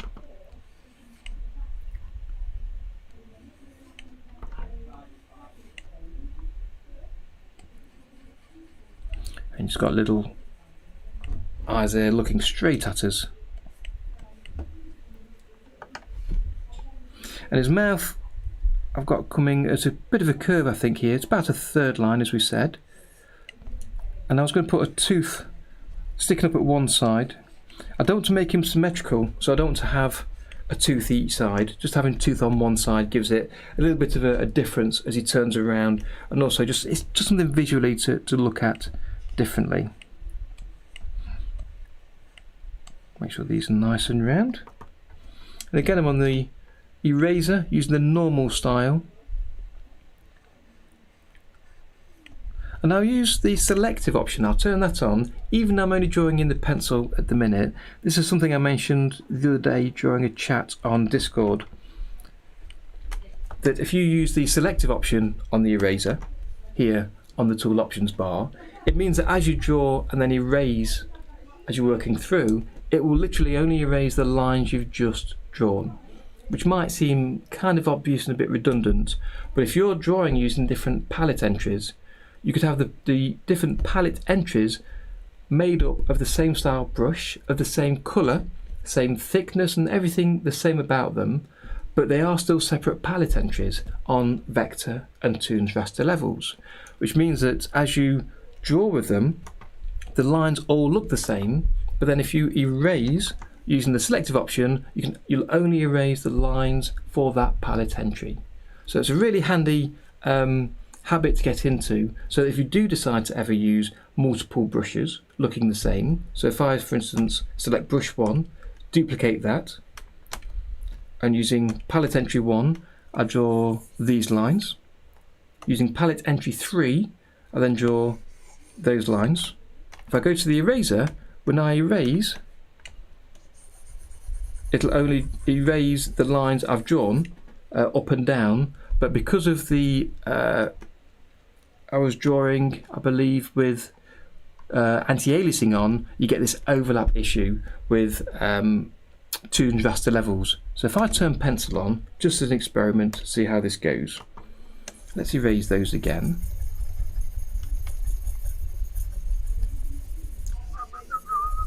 Turn selective off because I'm missing those lines, I realised.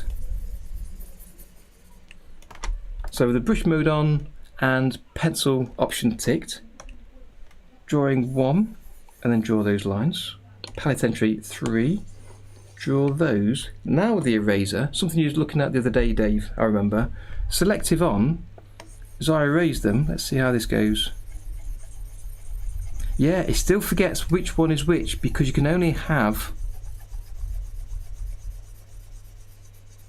that's right, you can only have one palette entry in one pixel space on screen, so it doesn't remember you've got multiple layers of drawing lines.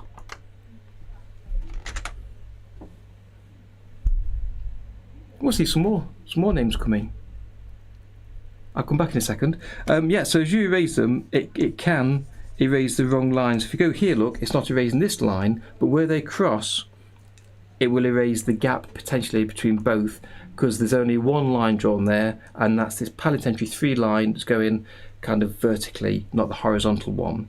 But for other lines in between, it doesn't touch them. So the crossing lines is a bit of an issue, but it's a useful thing to do anyway, leaving selective on. So let me just erase this.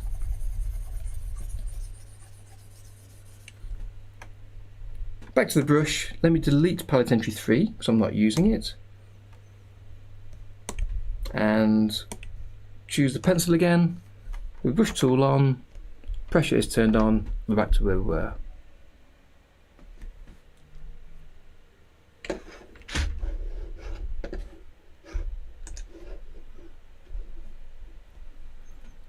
Quite like the idea of the dust mites, the dust bunnies. Quite like that idea for a bit of a cartoony thing. I'll be, as I say, I'm away next week. From next Saturday, I'm going away for a week, so I'll have plenty of time as I'm on the beach or relaxing, reading a book, to have a little think about some of this. So maybe when I come back, I'll have a better idea of what I want to do. Oh, cobwebs! I don't think we're doing spiders. I don't think I'll be drawing spiders. I'm not a big fan. Put it that way. Jumping spider, Harry Hops. Finny the Fuzzball. Finny the Fuzzball I like. But I don't think there'll be any spiders. Hi there, Gemini. Welcome to the stream. Hope you're doing well today. I think so, Tom. Yeah, it's a really useful feature to be able to erase just selective lines. It prevents you from accidentally deleting some lines you don't want to delete, but because of the overlap issue, you can only have one line there. So if you delete the older line, it leaves the new one there looking perfectly fine, but if you delete the newer line, as I did, then it will delete and leave a gap behind where the old line should be. So it's a little bit of something again to get used to and to figure out how to use best for your workflow. Ollie the dust magnet.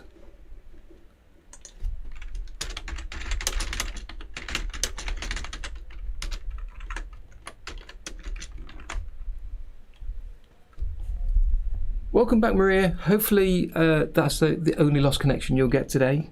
You haven't missed much. I haven't got much further. We'll crack on shortly once we get the basics laid down here.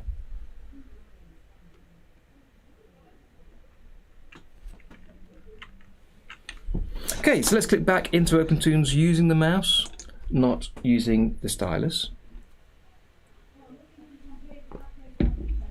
So again, if you want to work on your turnarounds, then please do so and share your progress in any order over on our Discord server.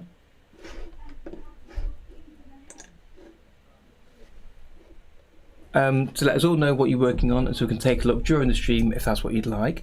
I see that yeah, Dave mentioned this earlier, but he shared the FX nodes for creating the body highlight filter. I was using that, blowing out the lines. Yep.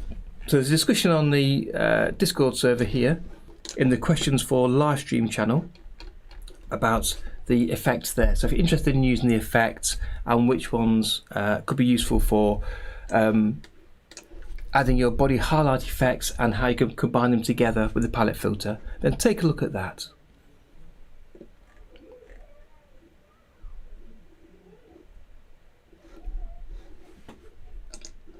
Okay, so back to our little fella here with his eyes looking a little bit boss-eyed. So let's make them a little bit less looking at the corner, a bit more looking forward there. Okay, so his arms, I had them roughly the halfway point in his body. So again, as he's turning around, let's have a think about what we want him to look like. Do we want his arms fully out like the old T pose they get in animations? And I think not. I think having him with the arms sort of pointing forwards will be quite good. So from this angle, they'd be coming from just in front of the body here, kind of like there. And let's have a think about how long they want to be. Again, I'm looking at the reference image behind that I drew last week. That came out pretty okay, I think. So let's imagine this arm here swinging around.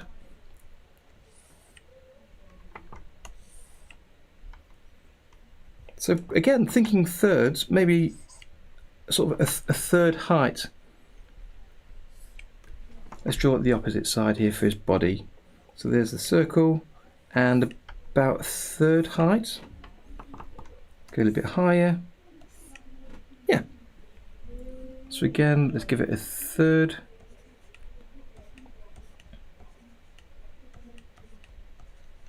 And using the eraser, let's take out some of this extra length of line that we don't need. And it keeps them all the same length there. Hit save.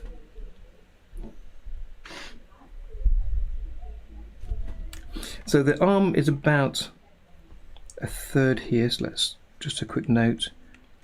As I say, we'll come back and change some of these notes and the references later. So about that long, and just pop on the hand there, which is just like a little fork, little pitchfork. That'll be fine. And again, the same the other side. So let's get the selection tool and just move this over, just to give us room for his arm coming round.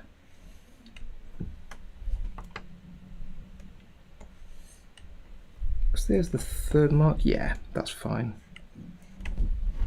Okay, and now onto his legs. And here's the circle, same size circle at the bottom. And the legs that we did have are kind of like there for the ground, which is not a third, it's not a half. So I'm not sure quite how we'll choose to measure that. If I hide this sketch, so I can see only the reference, the question I think I want to answer is, do we want the legs longer than they currently are or shorter? So are they too long or too short, or are they fine exactly where they are?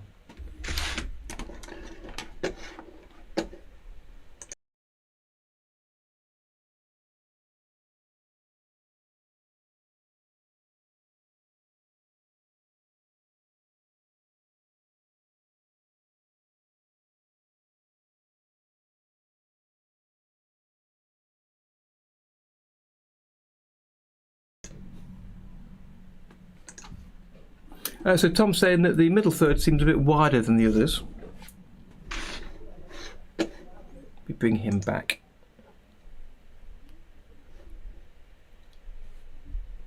Possibly a little bit. If I drop a ruler line down, it's not too bad. It's not too bad there. You say possibly a little bit. Yes, I did that myself, Tom.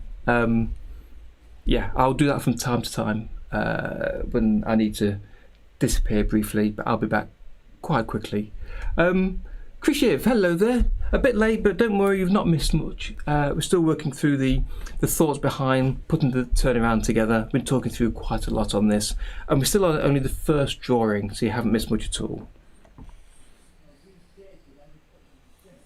So let's try making this a little bit thinner there.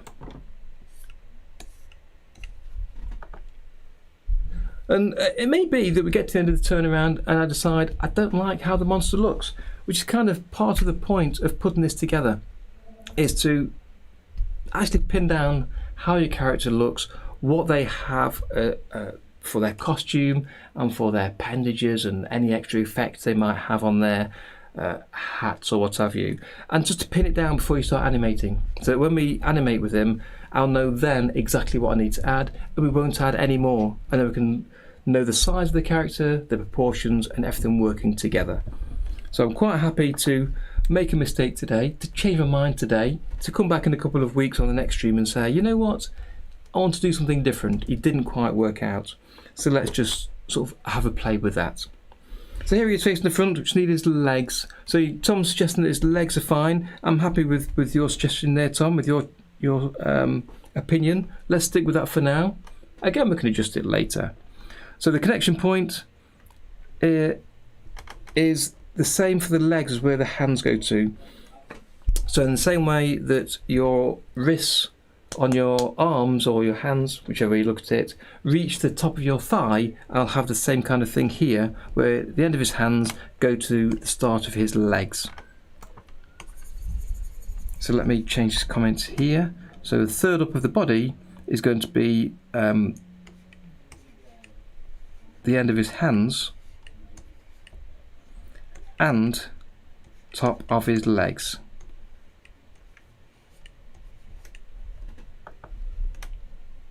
So if they're starting from here, looking from the front, it's quite a dull stance to have his legs like this, so I won't do that. But then on the turnaround, the leg really needs to be in the same position. So let me just add a bit of sideways point to it. I'm thinking where the floor is first, because I want the knee to be halfway in height,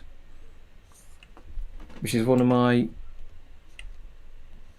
problems when I sketch and draw, of having the knee moving up and down, where his thigh gets shorter and longer, and the bottom part of his leg also gets shorter and longer, and it moves around. So trying to keep that in the same place isn't easy for me. So one leg to the side, and then this one here, we'll have it straight down for now. And again, we'll come back, I'm sure, and edit this. So that's just drawing number 1. So hitting save regularly. Let's go to drawing number 2. And if I turn on the onion skin, I can see what I did previously. So as I said, we're starting with the front facing drawing first. Now we'll do the rear facing drawing, which is going to be basically the same silhouette. So I can literally trace over the outside of his head and body.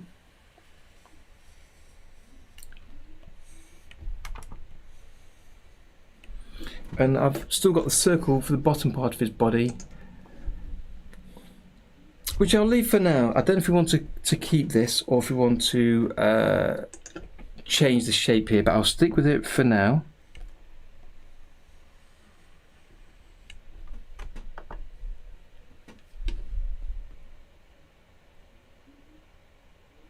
That's right, Krishiv, yes, I'm using a stylus to draw with most of the time, but also keep my mouse nearby, because it's sometimes handier to use the mouse for editing vector levels. So to adjust using the control point editor, I like using the mouse to select the points and move them. And also if you're using the Animate tool, it's sometimes easier for me to select on the scene and make a character larger or smaller, but instead of using the stylus on the screen and being close to the tablet, I can sit back a little bit and use the mouse and get a better feel for the scale of the character. So I use both interchangeably, but for drawing, it's always the stylus.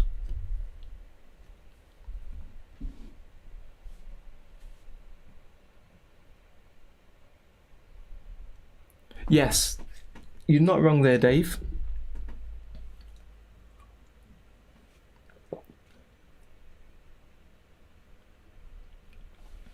This is the problem at the minute with having a single drawing. You can't quite see the perspective. As you say, Tom, the right knee, his character's right knee, is bent and coming towards us. Because he's got stick figure legs and arms, you can't quite see the direction of where they are.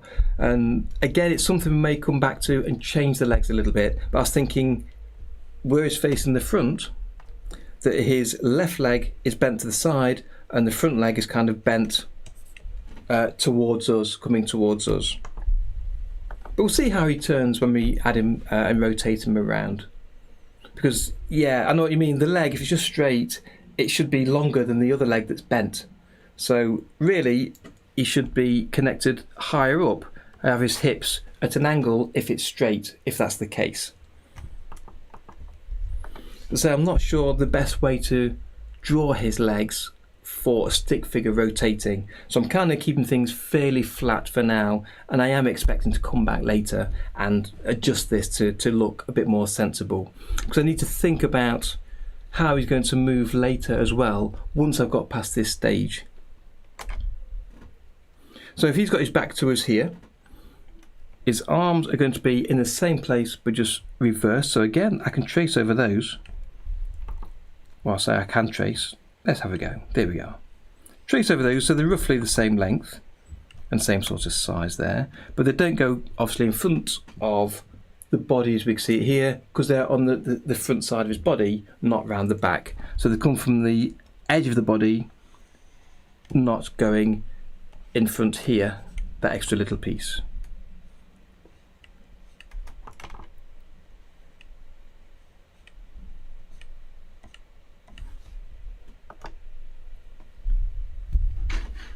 Yeah, the feet look a bit dodgy there, Dave. I won't deny it. I can certainly see they are. So now he's rotated. It's the left leg that was facing outwards, so I need to draw that slightly bent. And if I look at where it's positioned, it's kind of dropped a line down from the outside of the body, and it's roughly where the toe is. So I'll do the same on the opposite side. So his toe wants to be kind of here. So I'll undo those extra guidelines.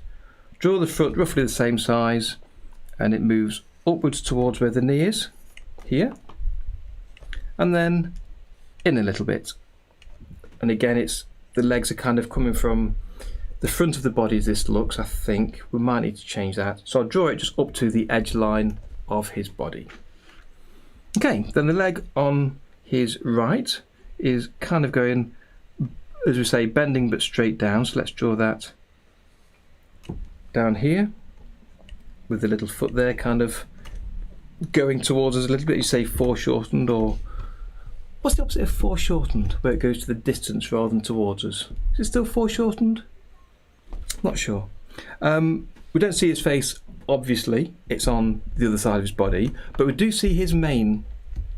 And if I extend the reference image so we can click on a later drawing there where there's no sketch in front, we can see the mane here coming from the top of his head going down his back, where it goes shorter and smaller there. He does need something else, Tom. I was thinking that I was thinking something smaller, whether it be a belt or a bag over his shoulder going diagonally across the body maybe, or something, depending on again the character and what he's going to be doing. He needs something else on his body. He's a bit naked at the minute.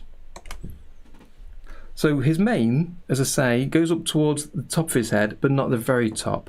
So should it stop there and then come down, or should it go all the way to the peak of his head and then sort of to here and then come round? I'm not sure right now. Thank you, Tom. I thought, full chain, sorry, I thought it did. I've always talked about foreshortening in kind of both directions. It's about something getting shorter as it comes to the foreground, which implies getting longer or smaller as it goes to the background. But it feels like you need another word really to describe specifically that direction. But yeah. So yeah, we may come back and add a sweater vest or something. I might have a play with that offline, see where we get to, but let's start with the basic image we've got here. But do keep sending your ideas through for how to put him together. I've not done his spots yet. I'll come back to that later as we get to it. So looking here, his mane comes down the back of him. Trying to see how wide it goes. Sort of reasonable width. And it goes to kind of between the two circles here, which is halfway down his body. So if I do it to there first, it goes smaller. Oops, to there.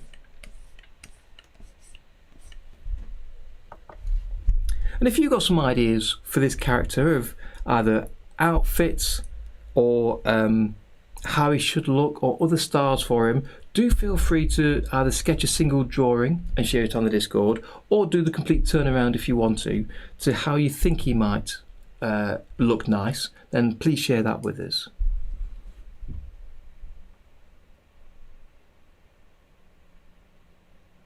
Yeah, yes, Dave, yeah.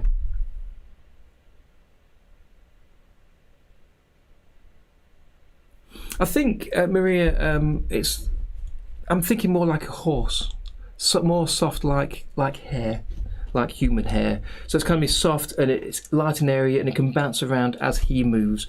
So I made it reasonably short, I think, for the animation last week, just to add that extra bouncy movement as he walked across the screen. But that's all up for grabs now. We could choose to make it a much longer, much larger, decide exactly how to place it on his body, where to place it, how far over his head it comes. That can all change before the next set of animations. Quite happy to change it. And again, that's kind of part of today's task. It's getting the initial ideas down, have him turning, and it's very likely that the next stream I'll be coming back and immediately changing some of these things with different ideas. So we'll erase parts and redraw them to the new style. I like that, Tom, an old tweed vest with pocket watch. So I've been listening recently to some old Sherlock Holmes stories that were recorded, I think, for American radio in something like 1946. It is just after the war, and it's like a series of 46 or so episodes I've been listening to, and that's kind of the style I'm thinking, the Sherlock Holmes style, the old Victorian style, as you say, with a pocket watch and a chain. That could be, that could be worth doing. Again, either for him or one of his friends.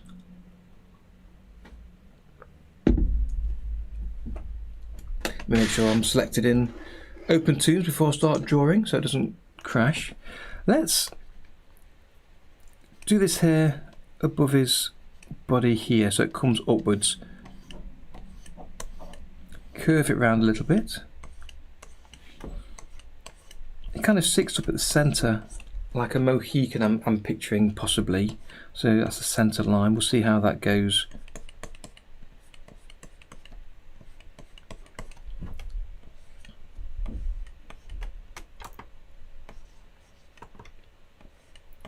So let's get a feel for the shape of that.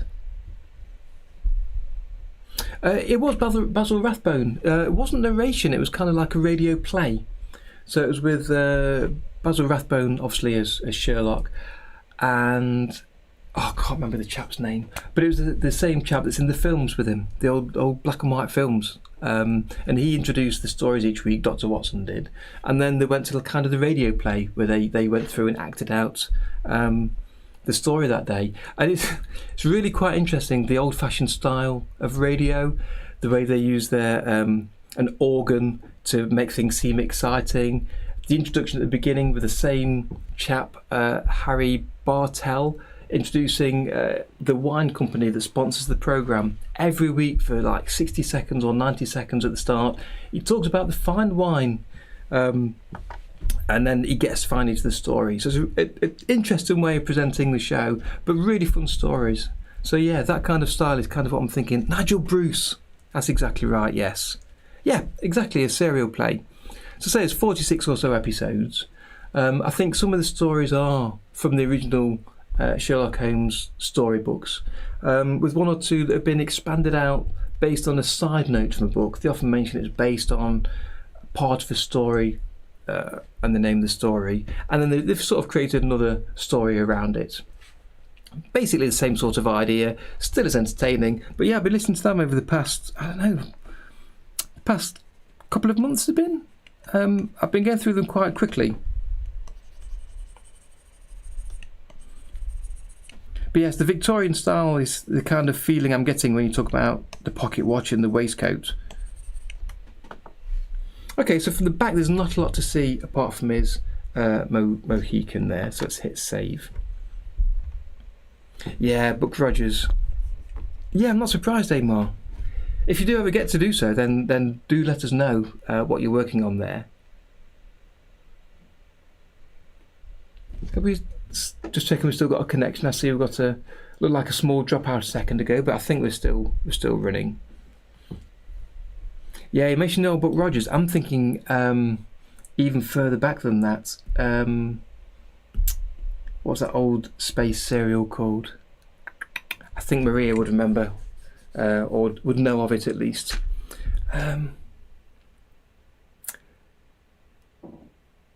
Yeah, it's not Buck Rogers. I can't think what it's called. The space serial. Oh, it'll come to me. Let's move on. Okay, so that's forwards and backwards. Now I've got one of the sideways I want to add in here. No, not the shadow. I remember it was repeated on TV when I was younger. I didn't see it the first time round. And I remember the spaceship circling round as it landed. And it's what quite a few of the scenes in Star Wars were based on, and they had that original wipe going diagonally between scenes. Flash Gordon, thank you, Dave. I might have known you'd know it. Yeah, Flash Gordon, great serial. As you say, was from many, many years ago. So what I'm going to take for this one is those 2 circles and trace them over just to keep roughly the same size. And this is where we've got to decide how we want our character to rotate. Well done, Maria, but they've just beat you. Great serials. I love those. Absolutely love them. So because my character is kind of curved, we could just draw him with kind of the backside coming curved here and the front here as he looks to the side.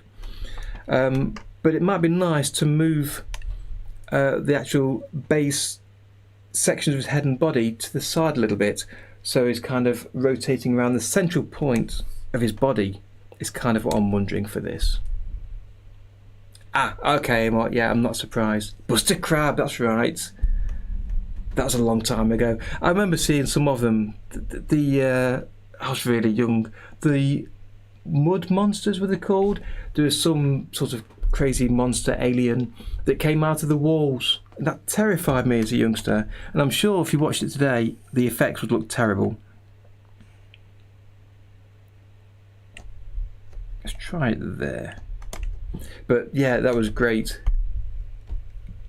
There's so many old series that I'm sure you could use as a bit of a basis for animation and not get into too much trouble for copyright. But I'm no expert on that, so I wouldn't like to guarantee that.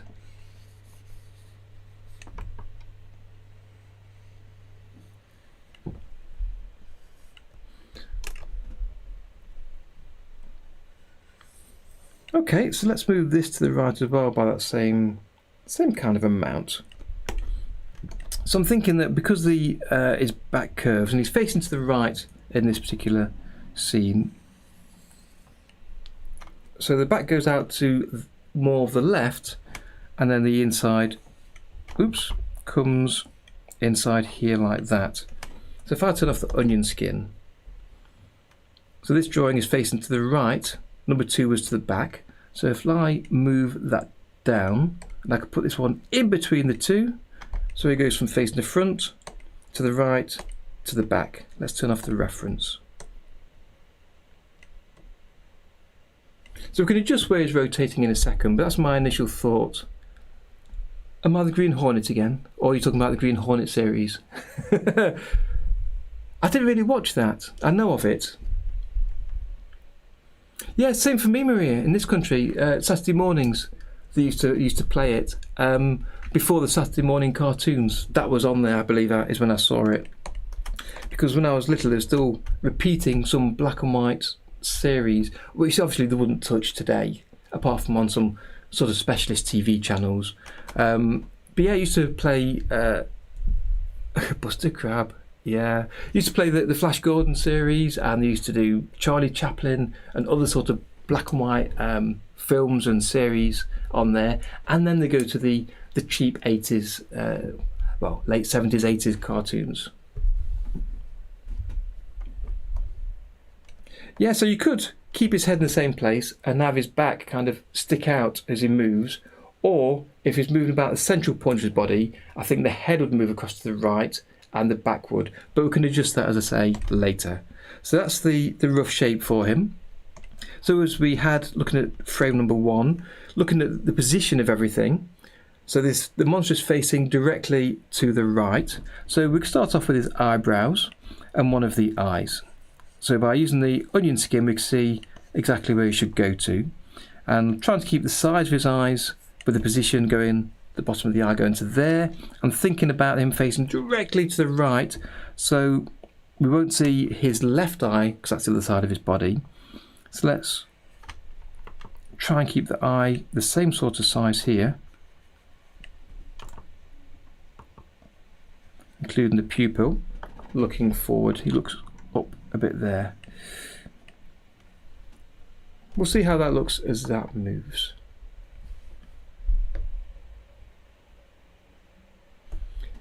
Johnny Quest? No, I don't know that. But yes, I used to watch quite a lot of old style black and white films, and TV programs, which I wish could be repeated at some point today, but I don't think kids today would really watch them. So I'm trying to think how far his eyebrows would go. I'm quite happy with that, I think, for now. Again, we'll come back and adjust it. So his mouth comes around here. It's a bit curved. Trying to look again about the height of where it is and where it is compared to the eye. So it sticks a bit wider than where the eye is. So it's kind of like that, I'd say. Trying to keep an eye on the height of the mouth there. It's not too bad. With the tooth coming up just at the side from the mouth line there.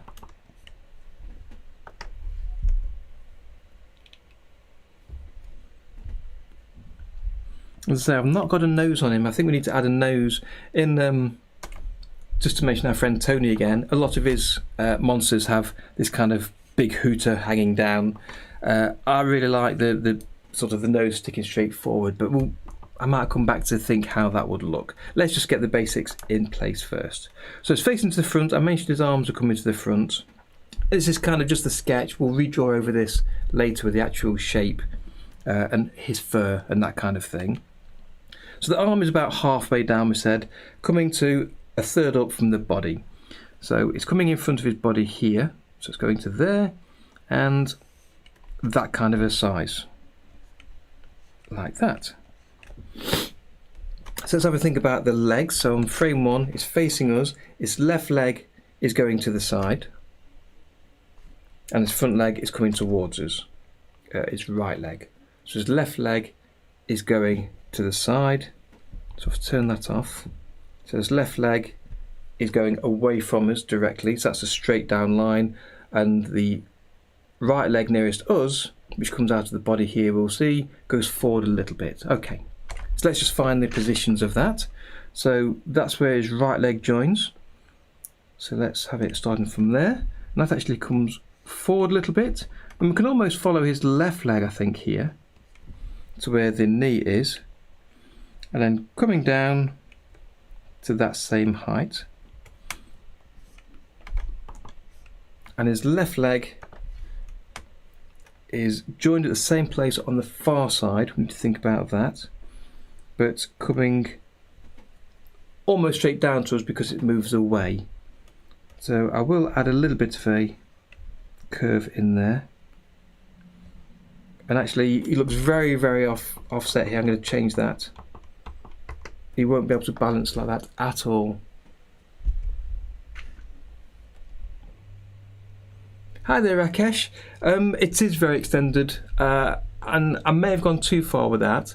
The reason being, here's the previous monster, the previous drawing I did here.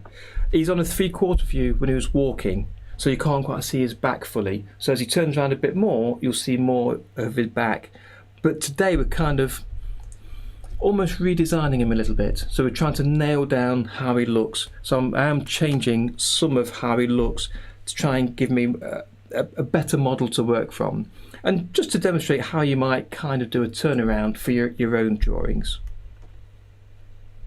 James Bean, I like that. Let me note that down. Keep that coming, keep that coming. A dust-covered cheese puff. Actually, I like that story. Got discovered and came to life.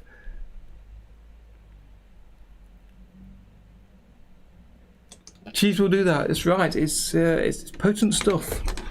I may have that line a little bit large coming from high up his head. We'll, as I say, we may come back and just redesign that before we do the final lines on this. Let's make sure we've got OpenToonz selected in here. Okay, so his arm is coming. I've got him quite a long way to the front. So like the leg, I'm going to change that a little bit and just move it a bit more further back.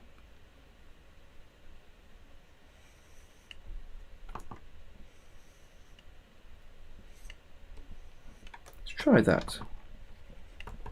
And again for the legs, because he's facing sideways, we need to make sure he's keeping his balance. So the centre of gravity needs to be considered. So I'll move the leg further back here. The one nearest to us is bent like this.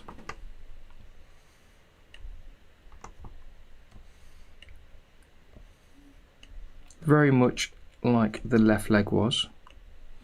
The one behind is facing the opposite way. So again, it's about the centre of his body, but it curves a little bit and then goes down, and then his foot sort of goes away from us. We are going to come back and adjust that, I know we are, but let's get something, at least for the position.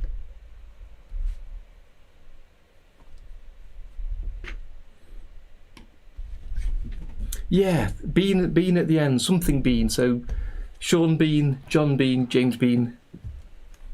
As I say, I need to have a think about the rest of his family or the rest of the people that he knows. Let me erase some of these circles.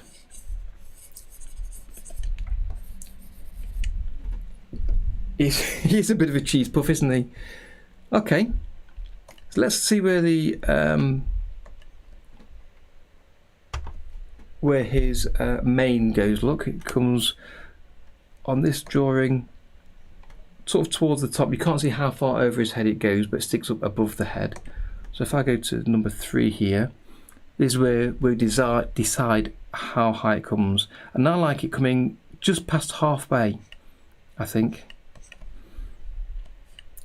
and starts quite high up, and then it comes to halfway around his body where it joins on quite shallow. So you need to join that up as a smooth curve, and we'll add the actual furriness in later.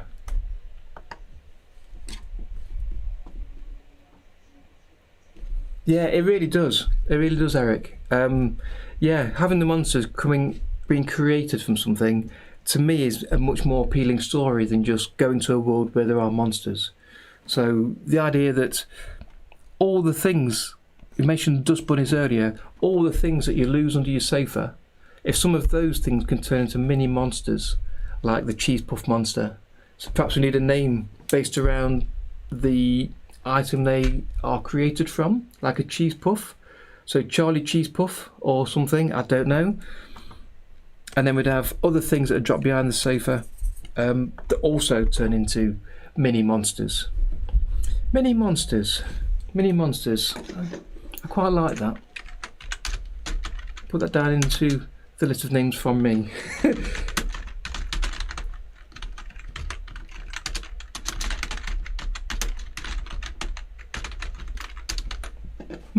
We'll see. We'll see. Let's keep going.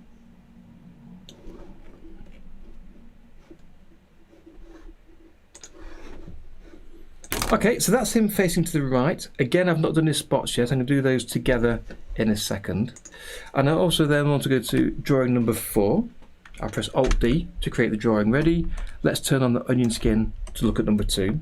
And this will be with him facing the opposite side again to the left. So we can trace over the this drawing here and flip him over to face the other direction. Bearing in mind that the legs are going to change shape slightly, and the tooth he's got is only on one side at the minute, so I don't need to draw that. So really it is just the silhouette that is flipped, but we might actually flip some other parts and change some other parts of him separately.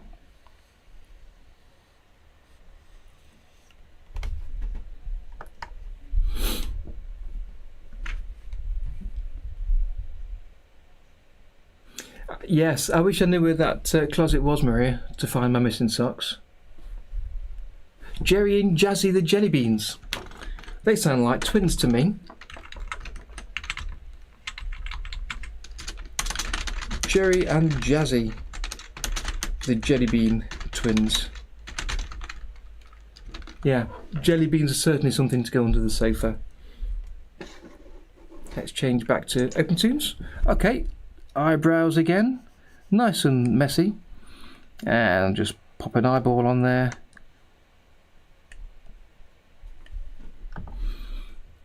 I'm looking very pasty white today. I look quite ill. Let's do the mouth in the same place but no tooth. The arm will be in the same place because I have got them mirrored, twinned together. I've not done anything different with them. Now the legs are going to be different. I'll leave it this side for now and we'll flip it to the other in a second. So his right leg start at number 1. So his right leg was coming towards us, left leg to the side. So his right leg was coming towards us. I'm going to flip it so it'll be the opposite side. So the opposite side is coming towards us, so that's kind of straight. I think it's going to be the same, unless I'm getting this mixed up. So let's just trace it. We can always change it later.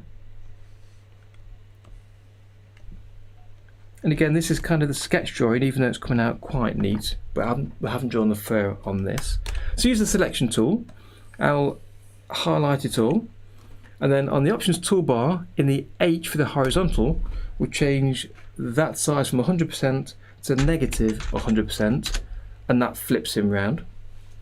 And then I can use the arrow keys on my keyboard to move him to the left. Rather than clicking and dragging, so I could adjust his height. We'll just move him over to the left. And I'm looking at where his legs are to think about the centre of gravity, to think where he's spinning around.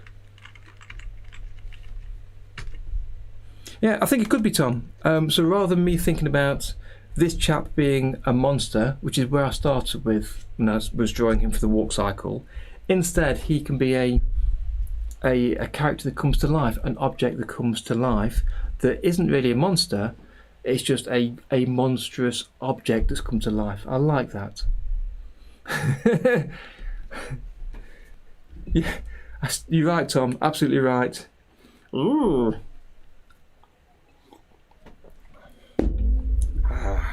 My precious drawing. So that's number 4. Let's look at it to see if he rotates around the right place. So forwards, right, back, and left. So if I change my end play marker to drawing number 4, and we'll play that slowly to see it turning. Let's change the FPS, which starts at 24. Let's go to the X sheet scene settings, and then bring the frame rate down to, I'll say 6, but we can adjust that in a second. Hit loop play, let's make it even slower. 4, 2, 3, just to see some movement. Hit save. Hello Welshman, good to have you with us. The name's Dusty the Cheese Puff, licensed to irritate. That's true, they would bring on the old allergies. Let me pop that down here for Welshman.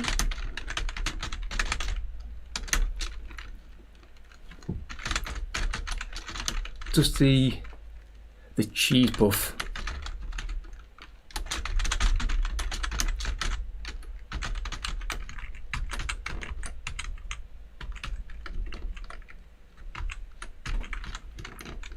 There we go. Yeah, I love Gollum. He was a cracking character in that series. And I saw the other day something about it being an anniversary, 10 years since the final film was released, or something, the trilogy was released. 10 years already. Amazing. I'm sure it's more than that, but it's just, wow. Yeah. Great set of films. Over there on my shelf I've got the DVDs of all 3. Love them. Okay, so where we got? So we've got the character here. If I just pause this a second, and I want to look at the front view and then turn the onion skin for the left and the right view, because I want to make sure that he is moving correctly. So on number 1 here, we've got the left hand side. I'll put some line markers on here. I know you won't be able to see them easily yourself, but that's to show the width of his body. And then looking to the right, I'm seeing he is, if I draw, the line markers are here and here where the front view was. So now he's extended kind of that much and that much, which is fairly equal either side. So he is kind of centered and then coming outwards there. And if I go to the left view, he's not coming over to the left anywhere near enough. So let's draw that around him. Oh, that's funny. There he is. So he's sticking out to the left by that much and the right, oops, not a straight line at all, by a similar kind of amount. So let's take those ruler markers off. If I hit loop play on that, he looks like he's dipping there because I've not got the front part of his furry head showing up about the right size there. Let's just colour some of that in on there. I agree. I remember the cartoon version. Was it The Hobbit or Lord of the Rings? I can't remember which one it was. It terrified me at the time. I did say on these that the mane goes further forward than the central part of his head there by that much. So really from the front we should see this coming down as well, shouldn't we?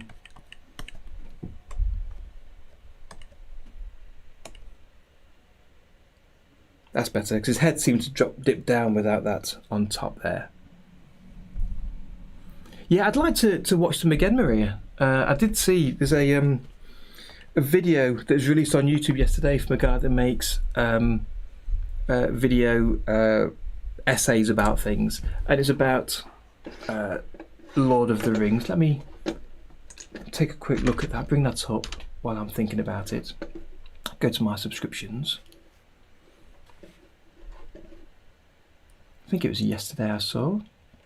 It's about Ralph Bakshi. There we go. If I bring this over here. So there's our mate Dave.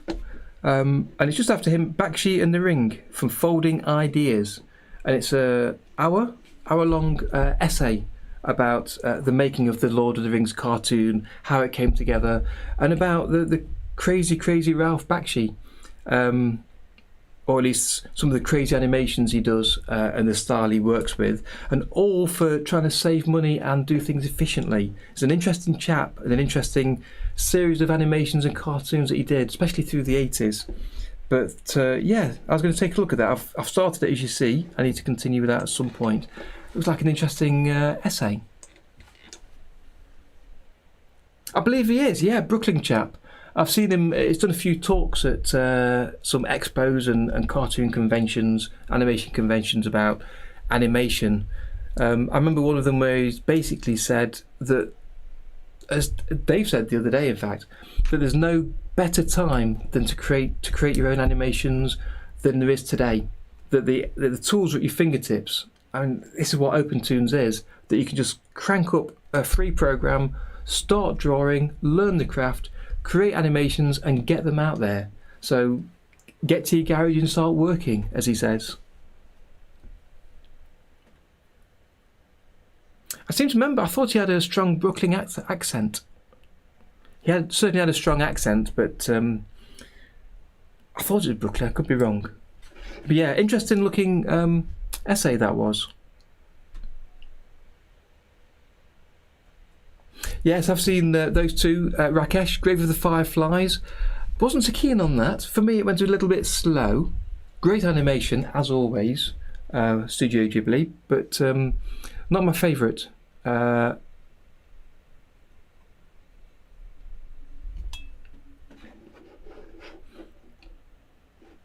Neighbour Totoro, yeah, I love that one.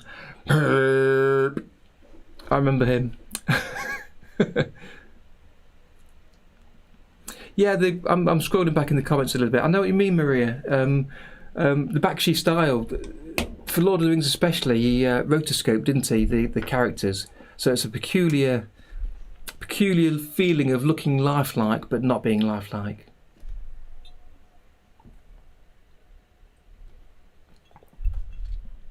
Ah, a widow's peak. Sorry, I missed that chat earlier, that comment, Maria. Yeah, a widow's peak to his mane. Yes.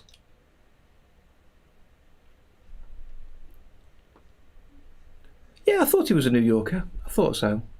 He's got quite a strong accent, I remember.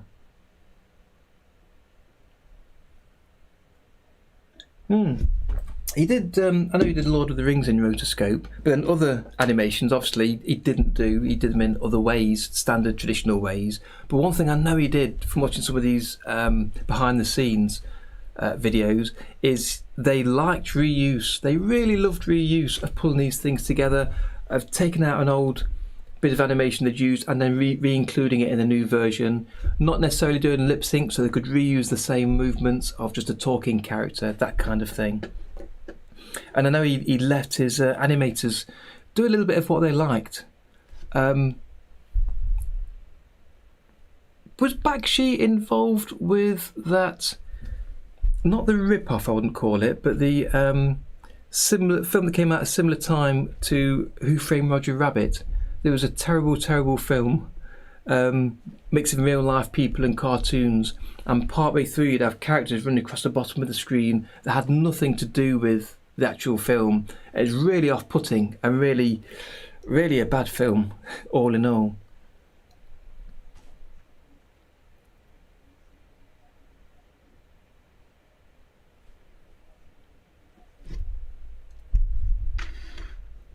Animation Overload, hello there. Yeah, I'm really well, thank you.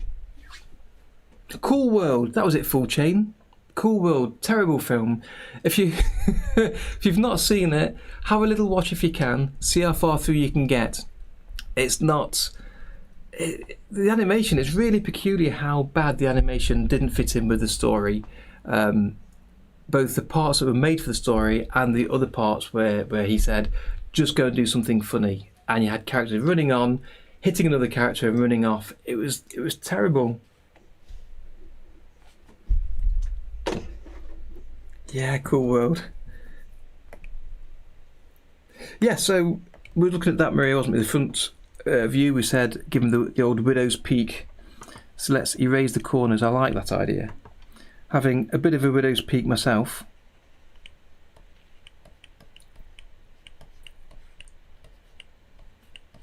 We can neaten that up later on the next drawing.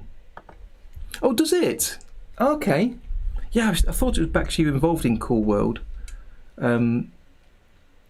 He had some mad ideas, which was really good to have in the world of animation. But I say some of them work out, some don't.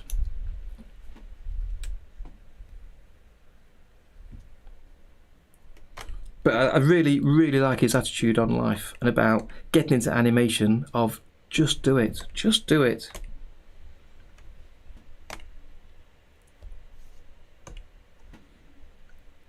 Okay, there's the basic 4. Let's do some in-betweens of those. Before I do, I want to renumber these drawings just to go in order to make it easier to manage. So I'll highlight them all, I'll right click and choose auto renumber just to put them into the order of 1, 2, 3, 4. Just to make it a little easier.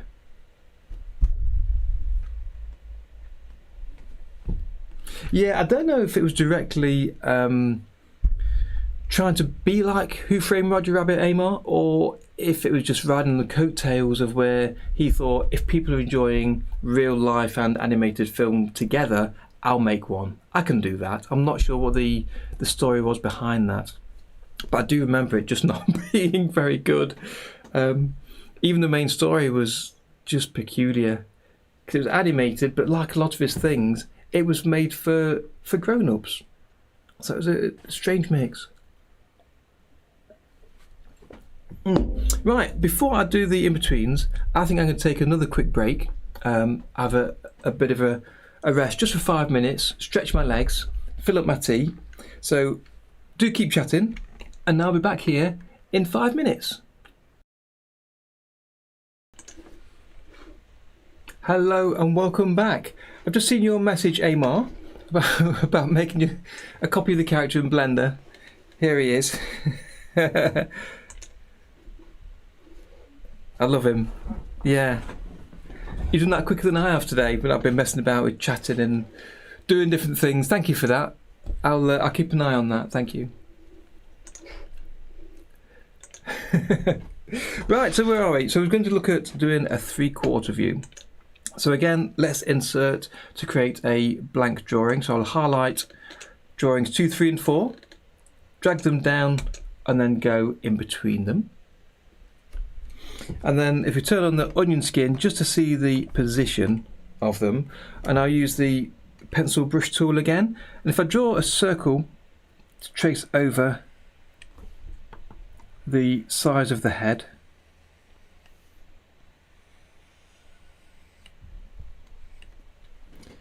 and he's doing a 3/4 turn, so starting to move over to the right. So again, I'll do the same for the bottom part, tracing over the previous drawing circle, the red circle. And using the selection tool, let's move it across to the right as he's starting to turn around. And this is one of those times to consider something that I've looked at a few times and kind of got my head into understanding a little bit, and that's that you don't want these circles directly in between the previous and next drawing. You want them nearer to the right hand drawing, nearer to the wider part. And if I grab the brush and show you what I mean, if you're looking down on your character and they're facing forwards compared to facing sideways, so if I mark where the front of his nose is, on the front and on the side, when it's a 3/4 view, as you're facing the character here with your camera, I'm kind of looking down, going the opposite way to earlier, but looking down here, looking that way. The distance, difficult to explain, I'll probably make a mess of this, I can feel it coming already. As you look down towards the character,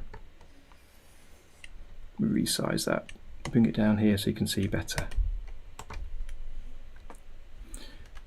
That's where his nose is in the centre of the body, and when it's on the side it's here, and when it's at 3/4 view there it's nearer to the side as you're looking from the front. Let me try that again.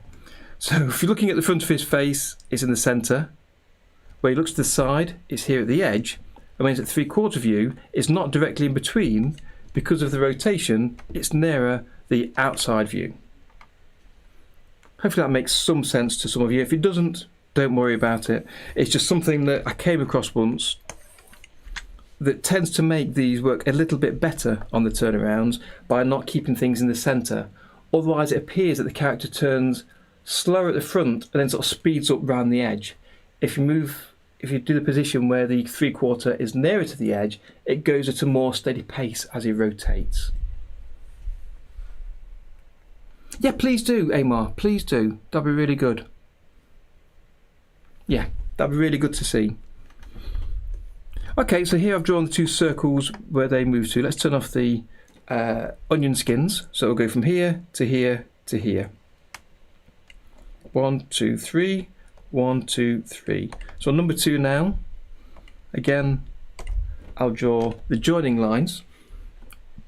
And as he's rotating, you can see here the straight line of his body facing the front, the curved line of when he's facing the side.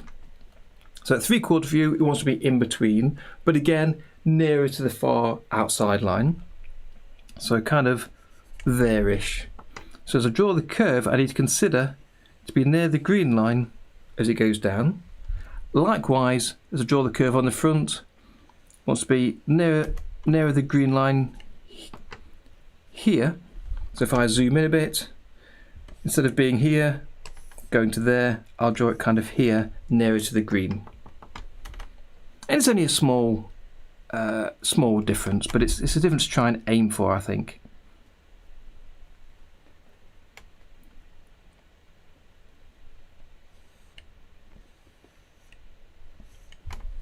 Like that. Okay, so if I take the onion skin off again and then look at those three.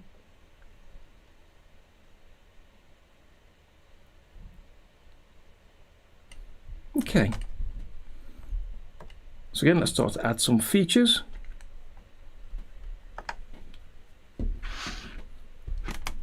So his eyes are going from facing the front and the side there. So I'll leave the onion skin on just so I can see what I'm doing. And again, we want not to be directly in the middle. So the tooth going from there to there doesn't want to be drawn directly in the middle here. It wants to be drawn nearer to the outside. So as things rotate, they go sort of quick at the front and then slow around the edge. That's right, animation overload, exactly right. And it's something I've started to get a feel for, not fully got it right yet, but I've started to get a feel for and try to consider in these sorts of things. So again, the edge of the mouth goes from here to here, So I don't want to start it directly in the middle. It's going to come across a little bit further. So let's draw that there. So the tooth will then be here. Actually, that seems to dip a little bit too much there.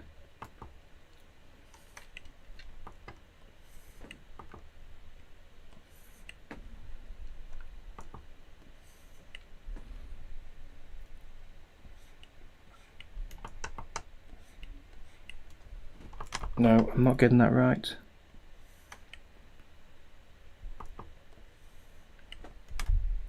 But again, this is the point of doing the sketch now before we do the final to get a better feel for it. Okay, and then the eyes are going from here to here.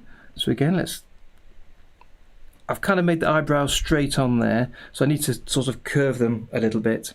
So if I go to drawing number 3, and this is the thing Dave was talking about before in the email and on your stream that time, about considering the curve of the head.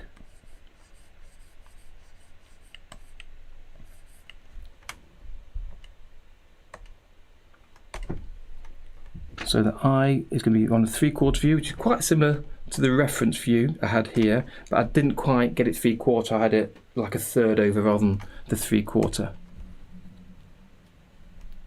So let's bring the eye to, I'd say, about here.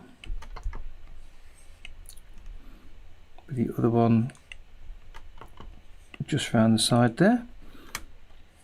And then the eyebrows, like that, down at a bit of an angle there. Sticking out the sides a bit perhaps. Yes, you're right. In this way, we perhaps should have a nose, because then you can draw the curve of the face and decide where to put the nose, Maria. Exactly. So maybe I should have done that first, but we'll keep going until I decide exactly where I want the nose.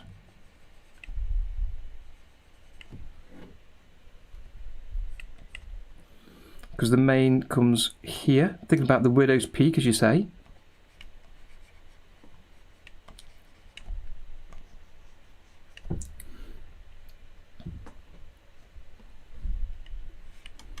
And it's not going to go all the way to the same distance at the front there. And it comes round a bit further, but a bit not quite as far as that. So I need to bring that down. It's 3/4, so it's a bit less, a little bit less high, so a little bit lower than the previous line. We'll see how that looks in a minute.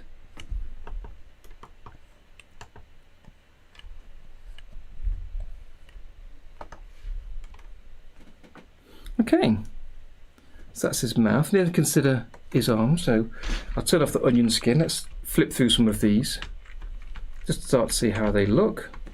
So I think for this one, from the drawing number 1, we can only see the front of the mane. Then drawing 3, it's at the side here. We need to show the mane sort of going into the body on the previous one, so you can see it covering part of the head. So what we need to do, again, this is the rough, so let's not consider the final line, so leave the outside of the line there for now. And now grab the eraser and just erase the circle line there, so it's sort of inside the body. So you can see it kind of covering the head.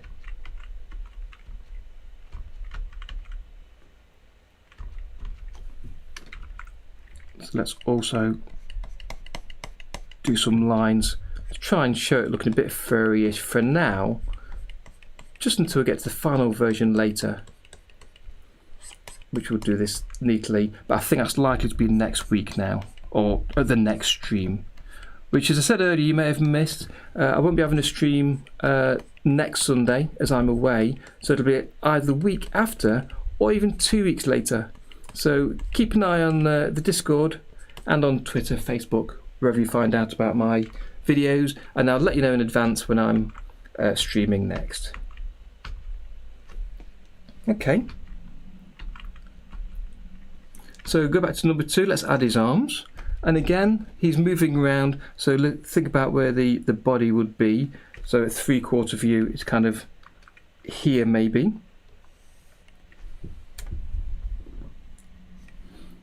with his hand still in front of the body. So the previous one is at the side of the body and it's crossing over there. I think I've made the eye a little bit too low. Sorry, a little bit too high there.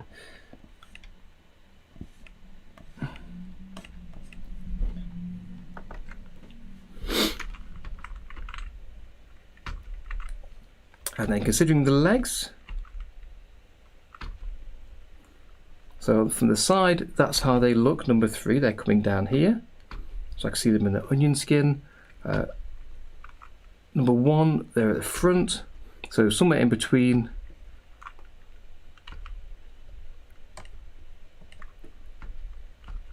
So it goes from here to here.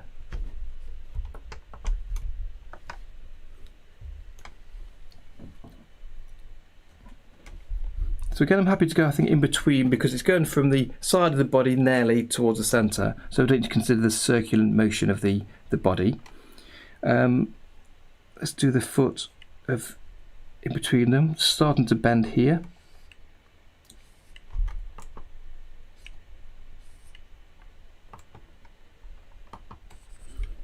So let's draw this coming straight down now. So it's still starting to pick up that angle. Let's turn the onion skin off, be easy to see. So it goes 1, 2, 3. Yeah. So it's side by side. This is bent to the side a little bit. Bent to the side a little bit. So in between. Yeah, it's going behind it now. I think down here. It's kind of coming back towards the centre. Just there.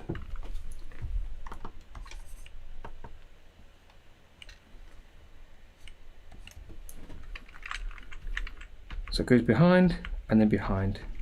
So this is where it will be helpful to add an extra in between as he turns to see that subtle motion as the leg goes round.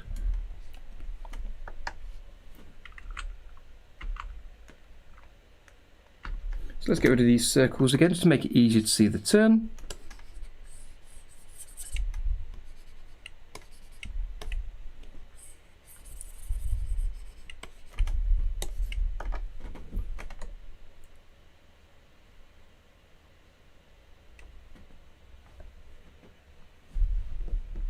No problem, Dave. Okay, if you do decide to live stream, as we said last week, pop back and drop a message in. Let me know if you can, and we'll pass the message on to anyone that's left here, and I'll send them over your way. But otherwise, I'll catch you at the next stream. Cheers, Dave. Okay, so that's number 2, which is between drawing 1 and 3 at 3/4 view. So then the opposite is between drawing 3 and 4, facing back diagonally at 3/4 view. So again, if I take drawings 4 and 5, move them down, add a blank drawing in between, and this will go between 3 and 5. And if I go to drawing 4 and show the onion skin for 2, it'll give us a similar silhouette, but flipped in the opposite direction. So we can draw around the basic outside of the bean shape and see what we get. Bye, Dage. Cheers, Dave. See you soon. So let's do the outside rough shape.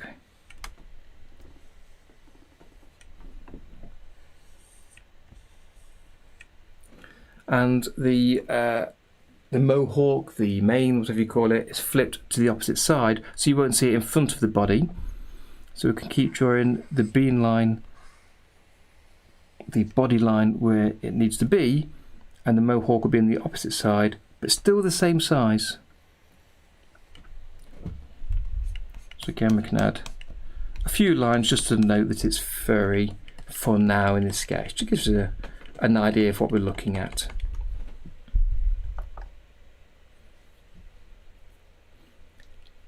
A happy accident. That's right, Bob Ross.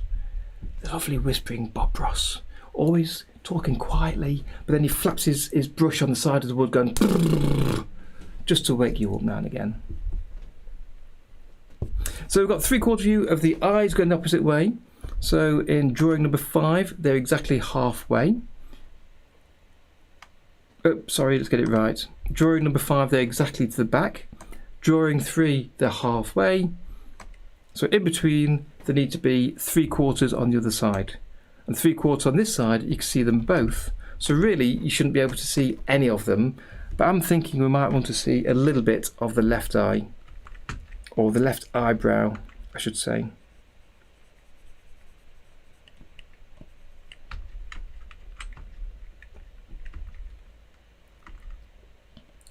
Do we need to see that? I'm not sure. Not sure. Do that, we'll see what happens in a second. So where's his mouth going to be? Are we going to see any of his mouth? It does come past further than his eye. We've already worked that out. The tooth and the mouth comes past the eye. So we might see a little bit.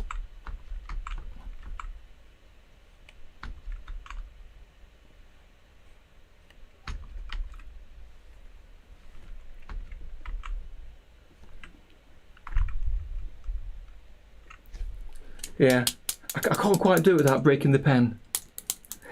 I really need the bristles of the brush to do that. Here we go. A nice ochre colour. Right, so let's see, is that going to be too picky? We'll see as it moves around, it might be okay. And again, the arm, it's just to the left of the mouth, so we can see a little bit of that. So as it comes round, again we'll look at the height. Remember, it's on about a third up from the bottom of the bottom circle where the leg touches. So we can bring that down here, about to that height.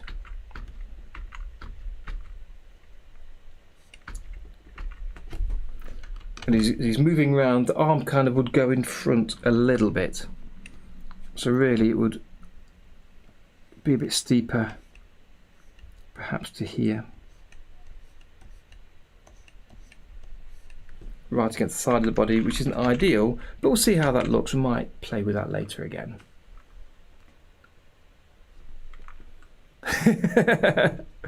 I know, Tom, I know, yeah.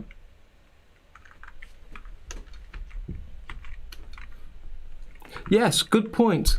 Good point in that animation overload, AO. The tooth lining up with the eyebrow. I need to perhaps look back and deal with that. The tooth at the minute lines up with the side of the eye mostly, and the eyebrow is kind of the mouth point. But I need to make sure I'm keeping that correct because the eyebrow there is quite large. So I think that's probably a bit too big there. So again, this is what I want to work on to figure out these proportions to know where everything should go. So let's do the mouth below the eyebrow, but then the tooth below the eye. I don't think we should have the tooth here. I think just a bit of the mouth would be fine.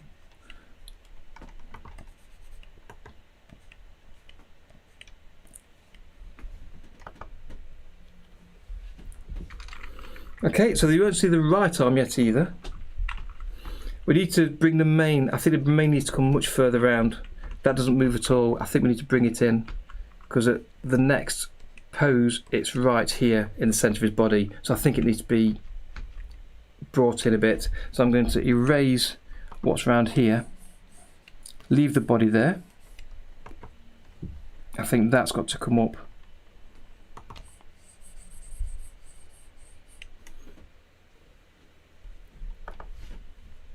It's an eye tooth. Aye aye.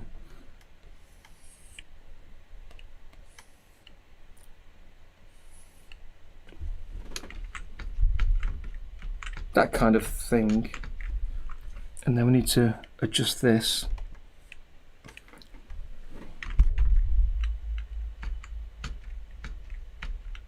So I think we see too much of the mane here at the back then, don't we? Bring that down.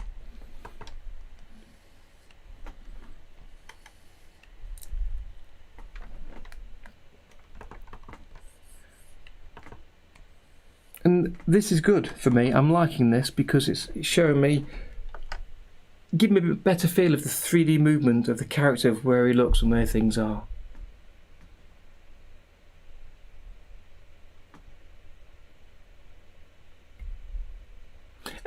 You're right, Tom, actually. You are right. This is one of the things. It's like the broken cartoon syndrome, where you can sort of, in effect, break people's arms to make them move how you want them to move and to where you want them to move. They don't have to have a physical reality.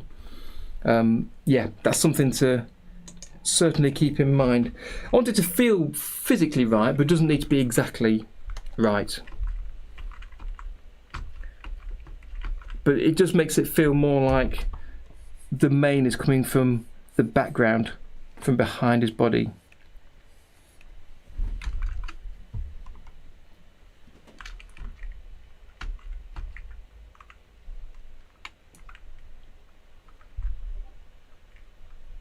I don't know Lil Abner.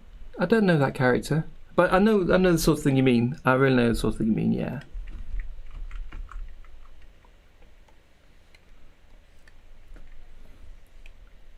But as I've said a few times, the point of these streams isn't for me to get it right every time. It's for me to figure out what I'm doing, for you to watch along, and sometimes I'll get it right, sometimes I won't, and we'll all sort of learn together. So do keep your suggestions coming in, everybody. It's always useful to hear what you've got to say about what I'm working on.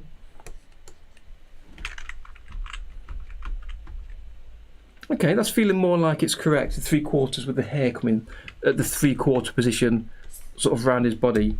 So you've got the halfway 3/4, 3/4 kind of a thing on the rotating beam. His legs are going to be tricky. They're going to definitely be adjusted later. Okay, Emma, I'll take a look at that shortly. Thank you.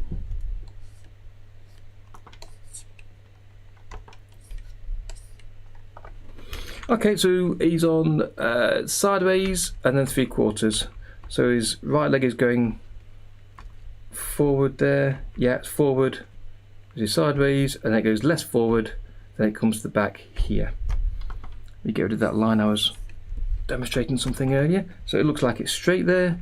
So the previous one goes from there to 3/4 view to straight here. So let's have an estimation of where that goes.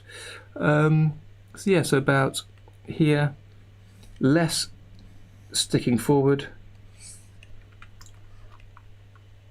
as it's rotating. That goes there, there, there. Good.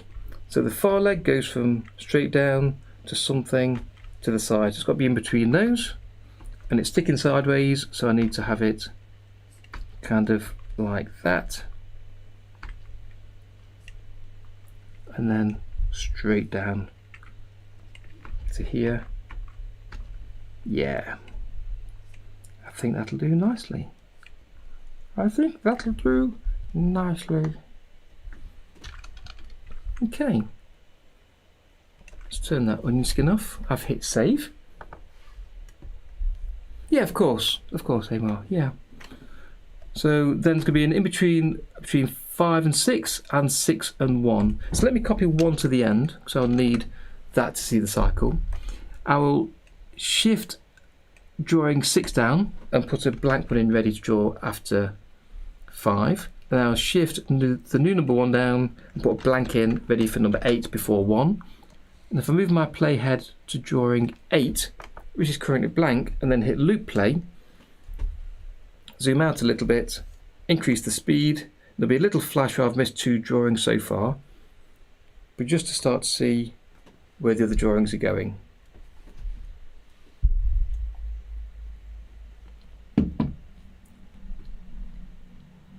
And then it's case now of me just adding the other 2 drawings, and now I've worked out the 3/4 view for facing right. I can sort of copy the 3/4 view for facing left, and I might be able to even directly copy them. So let's try that first. So the drawing number 6 is the next one, which comes after the back facing. So that's going to be a reverse of drawing 4, I think. So if I select that, press Ctrl C to copy it, go to 6, Ctrl V to paste it. In the H box I type -100% to flip it, and then show the onion skin for before and after, so I know where it goes between. Let me undo that. And I use the arrow keys, the cursor keys, to move it to the left. Thanks, Monka. And again, it needs to be nearer to the red drawing than the green drawing, ideally, because of the rotation speed. And select there, turn off the in-betweens, and let's see how they are. So you can see how it's a direct flip of the opposite side of facing backwards, because it's both 45 degrees one side or the other. I'll need to change the legs to match that crazy leg thing I've done. The legs are absolutely insane. Not my favourite part today. Maybe I should have kept them simple and straight rather than curving them off, but that's what you get sometimes. Let's look at those and see if we can change them then. So number 5, the right leg appears straight because it's moving forwards. So as it turns, it starts to curve out. If we look to 7, you see the right leg curving out. Let's make it slightly larger. So for 6, it needs to curve out. So I've got the opposite direction here. So let's erase the leg entirely. Start again is the easiest way. Onion skin for before and after. Now I can see which legs I need to go from. So number 5 goes from here being apparently straight to here being a little bit curved. So I can see it's those 2 lines there. It's on the far side of the body, so it doesn't go in front of the body here. So it goes behind. And it's going from here, facing backwards, to there. So I can go in the middle. It's got a small curve. And then straight down. Drop it straight down. Again, make it larger so I can really line these up properly. Yep. His legs are all over the place, Tom. Yeah, I need to twiddle his legs, I really do. For now, I want to get them facing the right way, and now I can either move them more backwards or to the side, or change the shape once they're there. It's that old chestnut that it's easier to edit a drawing you've got than start a drawing on a blank page and get it right.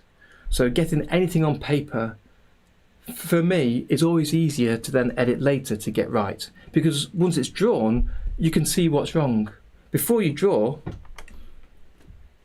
So if I'm here, where does the leg go? You can't see where it goes because there's nothing to base it from, nothing to reference. So yeah, I'm quite happy that these are wrong. It's fine for me. But you are absolutely right that they're wrong. Let's see number 5 then. The left leg is here, going to there.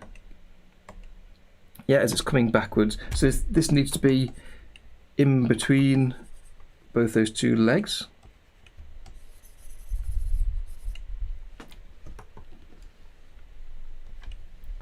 Yeah, I think I'm really mainly thinking about the body and his face, kind of where that all fits with the rotation, more so than the legs. Okay, so his legs flipping round to the front, and then it goes to there. So this needs to be in between, and I'll show it on this side of the body now.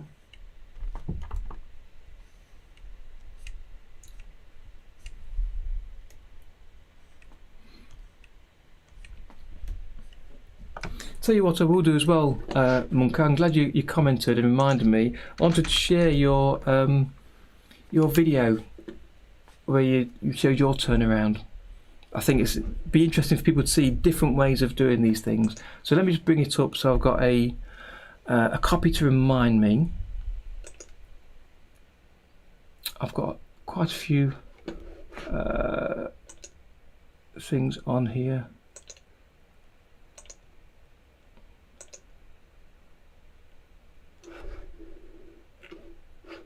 There's the Disney princess. That was great. I really enjoyed that one. Really, yeah, the head turn. That's right. Yeah, I will keep that on my screen to remind me for later to share the link to that. I think people will find that really useful. Plus, it will send a few people over to your site to see what you do. I think quite a few people here that are on my channel will be interested in what you're up to. So I think Oh, I know I clicked it. So I think that'd be useful to share with them, for them to come and see all of your drawings and animations. No problem. I think just some of your approach and some of the way you've worked with it, I think there's lots of useful tips in there that I think, again, plenty of folks around this way would find useful. I know I did. Every time I see somebody else's animation or drawings, there's always something, or at least the people that I subscribe to, there's always something that I find interesting and useful. The different points of view, different perspective on the way they draw. It's worth taking a look at.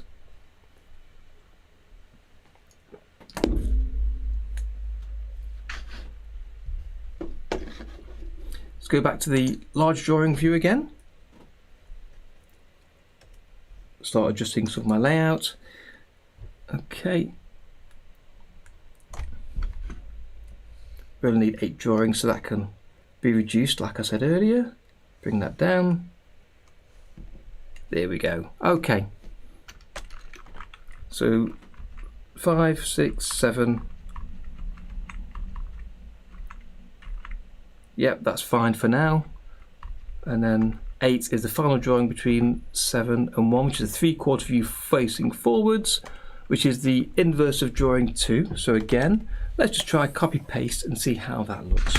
So I've selected it, Control C to copy, go to drawing 8, click on the screen so it knows you're in selection mode, then press Control V, and then go to the H option box, change 100 to -100 to flip it over, turn on the onion skin for before and after, then using the left cursor key, we'll drag it over and place it near to the red line, so there's less movement on that side. Let's see how that looks. It did, Sword of God. Welcome back, Sword of God. Good to have you with us. Yes, it did. It's a bug that I've finally figured out what the problem is for me. I reported it. It was looked into by both Shun Iwasawa, who's the Studio Ghibli developer for this, for OpenToonz, and Manang John, who also fixes bugs in OpenToonz and handles Tahoma 2D. They both looked into it and couldn't repeat the problem. But basically, if I click to a different window, any other window, to do a chat, to write some notes or what have you, if I then use a stylus to click back into OpenToonz, it crashes every time. So I've got to use the mouse pointer, using the mouse to click into it, and it works. So there's some issue with the way it's receiving the stylus input that makes it crash. And I'm sure at some point we'll get around to figuring that out and getting it fixed, I'm sure of it. But for now, it's just something to be aware of that happens all the time for me. Okay, so there's the in-between for drawing 7. That one there is not quite right for the 3/4 view, but it's roughly the right kind of rotation. So I need to change the eyes. They're not quite right at all. And I've got the tooth there, which is on the opposite side because I've reversed the image, so I'll erase the tooth. Let's look at the legs. And you'll notice I'm dragging the slider below the viewer. And this ensures that you stay within the play range. So if I'm looking at drawing 7 here, I can only click between the drawings that I've got in the X sheet. Whereas if I go on the X sheet, I can click too far where there's no drawings and slide around there if I'm not looking at it carefully. But by using the viewer slider, you can only go between the drawings you've got. Okay, I didn't draw any lines. Oops. Let's choose the pencil brush. Didn't draw any lines in here, so let me draw those in. Just so there's something I can see.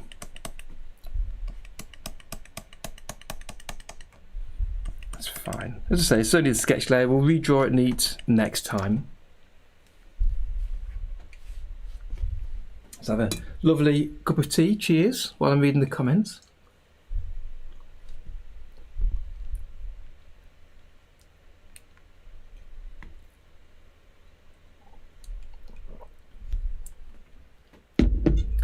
I see we've got some new names back, and Ashnan's back again. Welcome back, Ashnan. Good to have you here.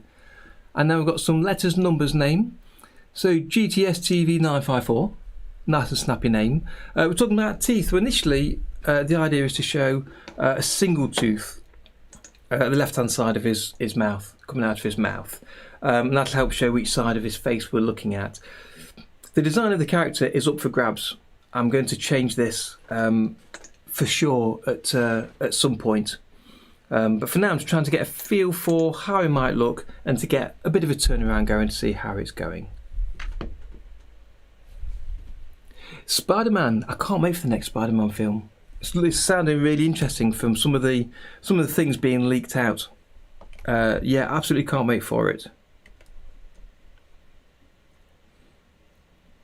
Okay, I think the arm might be better moving around a bit further, both for this one and the flipped version. So I'm just going to use the selection tool just to move that across a little bit more. Let's look at the legs. I think here on the 3/4 we need the leg facing more to the front. So starting there is fine, but facing more to the front, and the right leg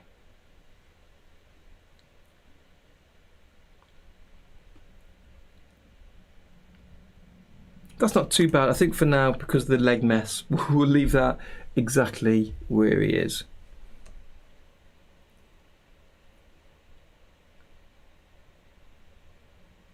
The eye needs to move up on these side views. I thought this earlier, it's not quite right. Let me just bring this a little higher. It's not quite listening to the rotation of the body there. So I think again, I'm going to move everything up, including the eyebrows, and give it that more of an angle.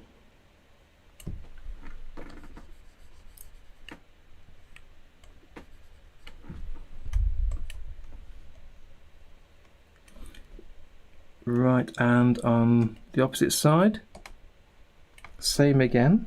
Let's make it go a little higher.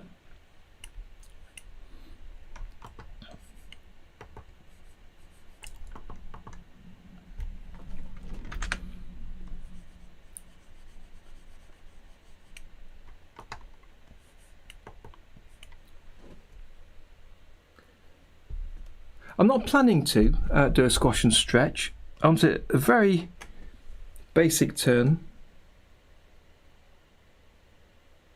That's a little bit too high. Just try and get a feel for the movement of the character moving in 3D space, and also just to help me plan out what the character actually looks like, so I can determine precisely what he looks like from all angles. Is why I'm doing this, because I was drawing with him last week and I've not really done a character sheet or a turnaround, so I thought it'd be good fun just to try and do this week. So again, I've not got a counter for the circular movement of the body, so this needs to go up at an angle. And the tooth goes to the side of the eye. So I've already determined that the mouth is as wide as the eyebrow, so they should be aligned. And then the top of the tooth goes to the side of the eye.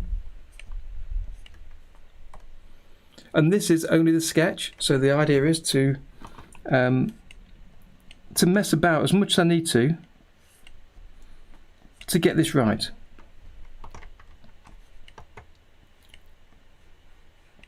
Because then once the sketch is done, we'll do the neater version, which we can just ink over the top, or I'll use a pencil to trace over the top and get it looking nicer.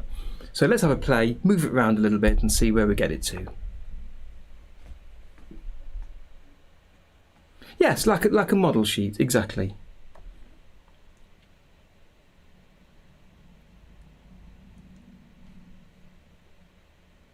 So the mouth there is too low because I've followed it straight round rather than curving it round, and I'm looking again at where the eyebrow is to see where the side of the mouth should go.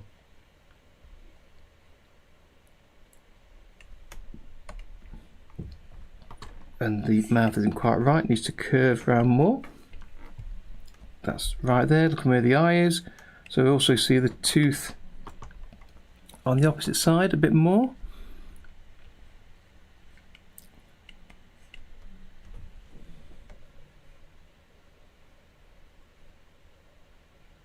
So a little bit lower I think for that, so I'll happily use the selection tool just to move that around a little bit. Then the eraser to join the lines together.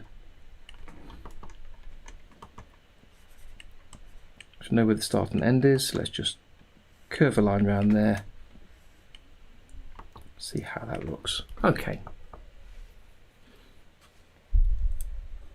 Thank you, Sword of God. Appreciate that. I think we're going to be messing around with him a bit more. We've talked early in the stream about adding clothes to him, or something, whether it be a belt or something going diagonally across his body, like a bag, or even putting a vest on him, or a waistcoat or something maybe. It's still a bit plain. He will actually be furry in the final version. So I drew him last week. In fact, if I show that here, turn this off and show, here's the version from last week that I was actually animating. So it's sort of furry around the edge of his body and on the mane down the back of his head. So it adds a bit of ruffle when he walks, because as you draw each frame, you can't draw it exactly the same, so it gets a bit messy. So let's see how that looks for those 8 drawings. Let me hit save. And hit that to turn around there. So I've purposely left the sketches on drawing number 1 to remind me later, because I want to keep this sketched version as well as a neater version in the turnaround, so I can come back and look at my basic breakdown of the positions of where the eyes, mouth, arms and legs go, which I've put into there.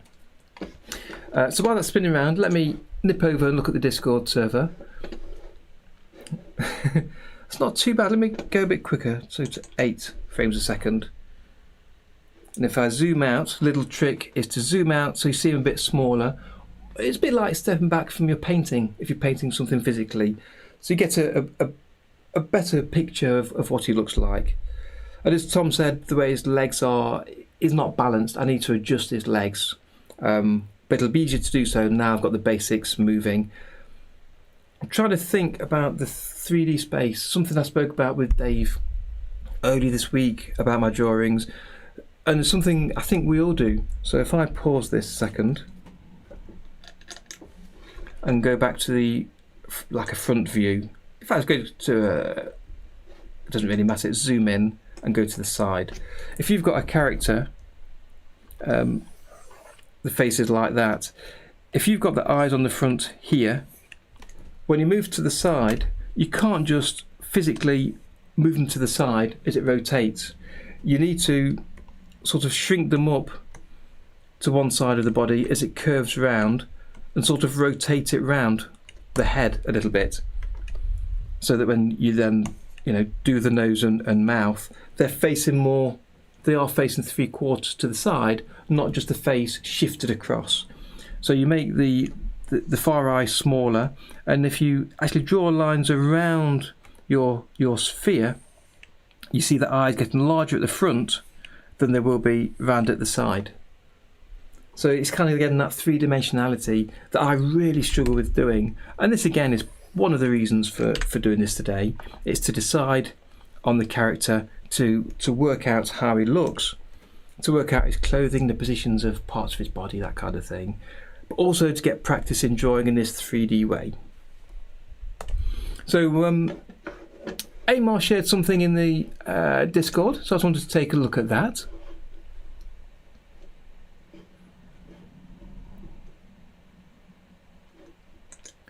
Let me find where it is. It's not in the animations. Is it in the live stream? Where did you share it, Amar? I'm looking in the wrong place here.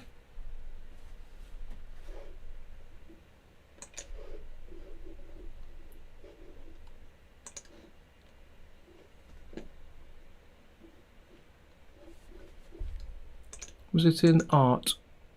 No, I can't find where it is. If you could let me know, Amar, where your animation is, I'll take a look at that. So I'll just go back on the conversations from earlier a little bit. Let me repeat that while we're looking at this.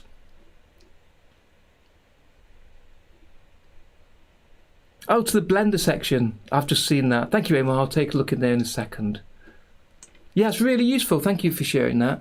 Yeah, for other people to download. If you're on the Discord server, then you can take a look at any of the art or animation in detail by downloading it and then stepping through frame by frame to see how it looks.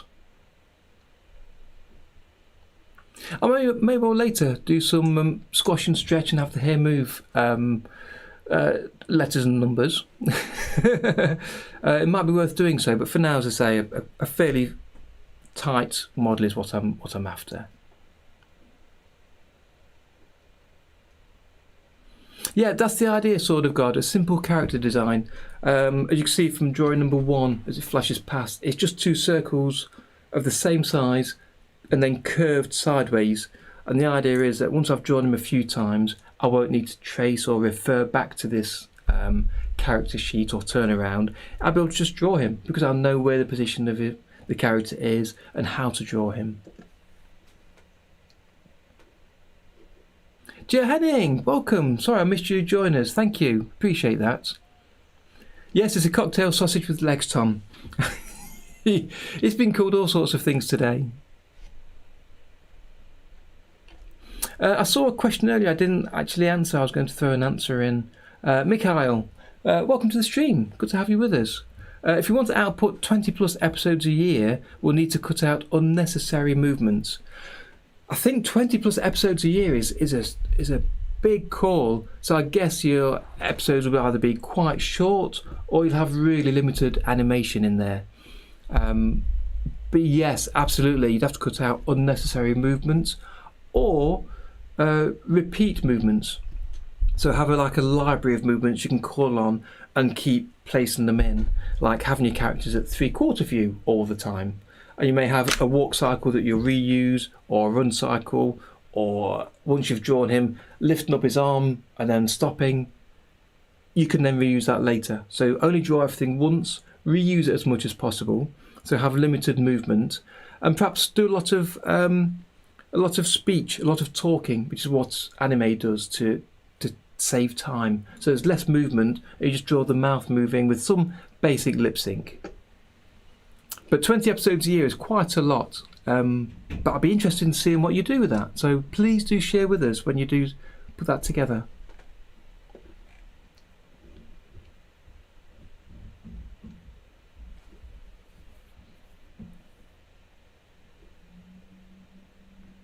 Yes, I plan to. Munka, if you're referring to me, I plan to come back to this. As I said earlier, I'm away from next weekend. So during the week I'll be thinking about this, of course. I might do a little thing towards the end of the week. But then when I come back after my holiday, I'll be looking back at it and then making any fixes and changes to get this completed. Yeah, absolutely, animation overload. Working in perspective, it's the one thing I just forget to do. So it's something I've been trying to do with this a little bit. It's not quite right, but I'd say it's better than I usually do. I should probably have drawn some more guidelines on here, to be honest, at the start to show the sphere, the spherical nature, and then move the face around.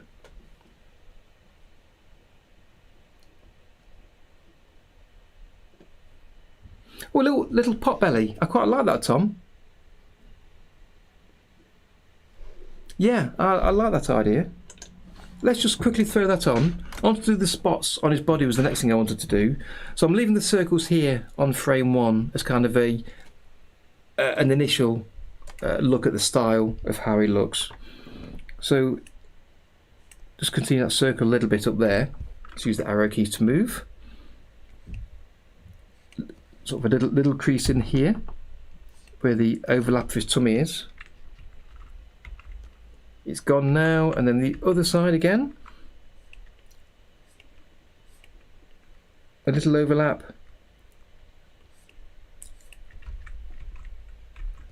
Yeah. I'll leave those just little lines on there to give me a hint of that, I think.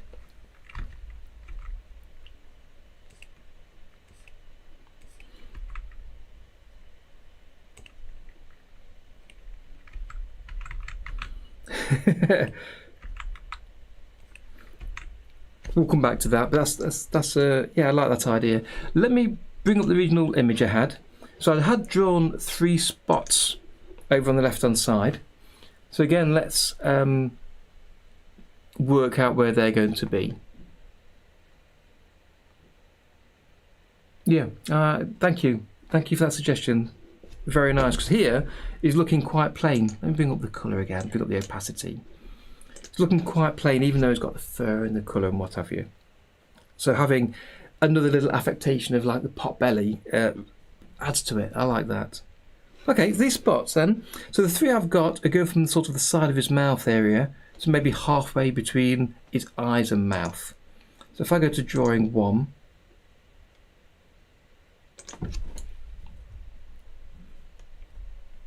they're at the side, so you won't really see them, so that's not the best drawing to go with.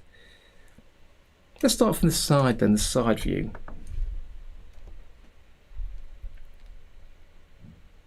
Yeah, a single circle. Yeah, I like that. So then we go and look at this drawing again, sort of near the mouth, halfway between. So if we're going from sort of near the mouth, halfway between, that's quite a small area. That sort of a size.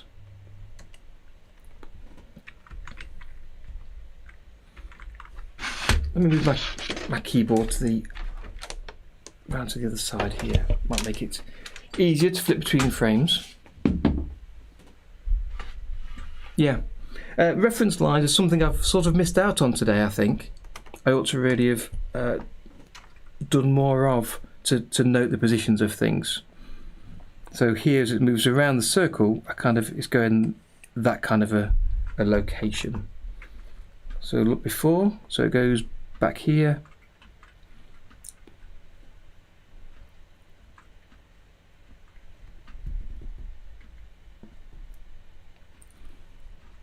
I keep going to the wrong frame, which is really annoying. Okay, so it goes from here round to be a smaller position over here.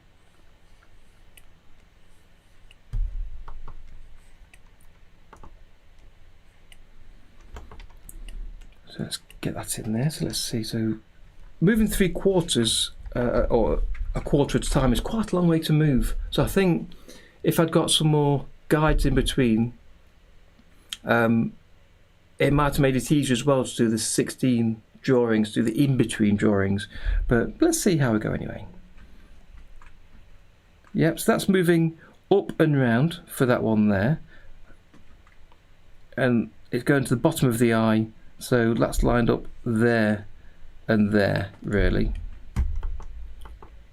So the mouth to the eye for those 3. So again, the eyes to the mouth. I'm trying to think about the change in size. So if I go to drawing 1, it's really on the sides here.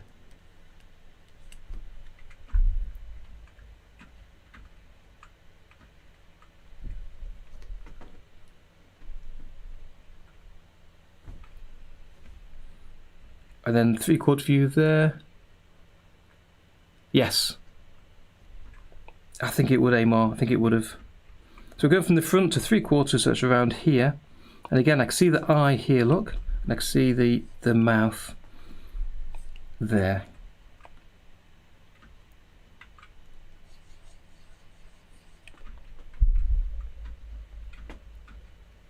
Let's just loop play that.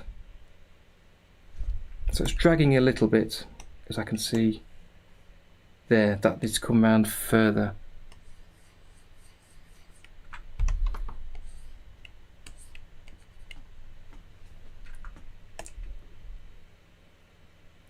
Okay.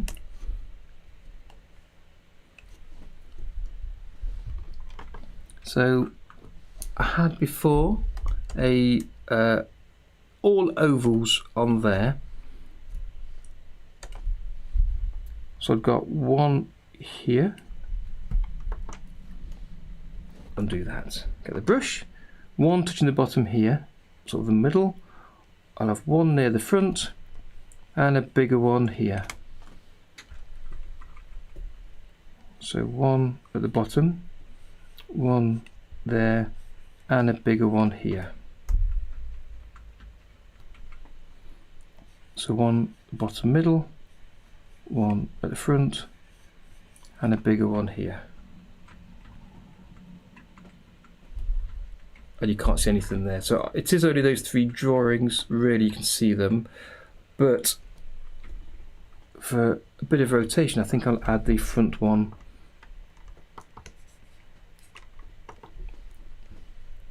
in this front drawing so you can see something there. So the center one here, let's have that just in the center there.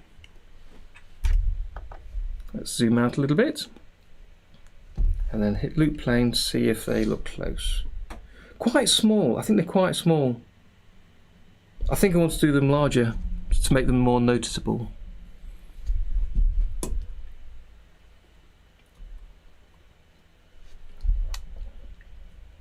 Yeah, they definitely need to be larger.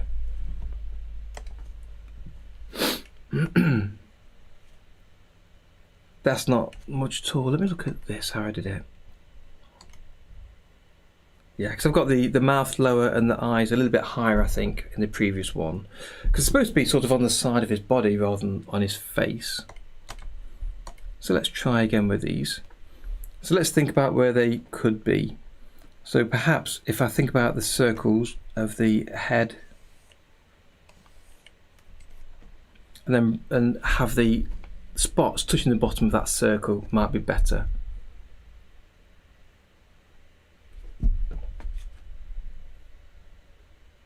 Yeah, I've not really got the arcs, have I, for the feet? That's not quite right. So I'm going to change these. Let's use this selection tool because again, it's a sketch level, so don't be concerned about it looking neat.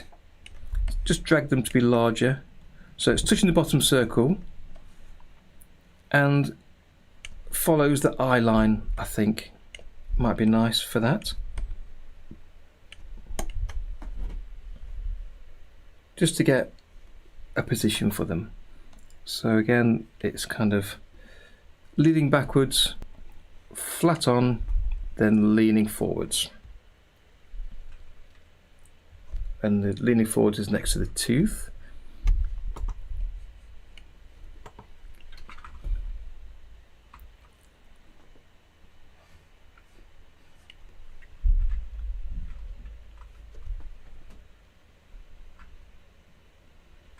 So again, let's get this circle in. I should really have left that in place before, rather than taking it out. But we're getting there, I think. So again, using the selection tool, let's highlight all of that. Just drag it larger to touch the bottom. Take the other colour, the other corner, to touch that eye line sphere. Again, I'm trying to picture a line going around the circle there from where the eye is.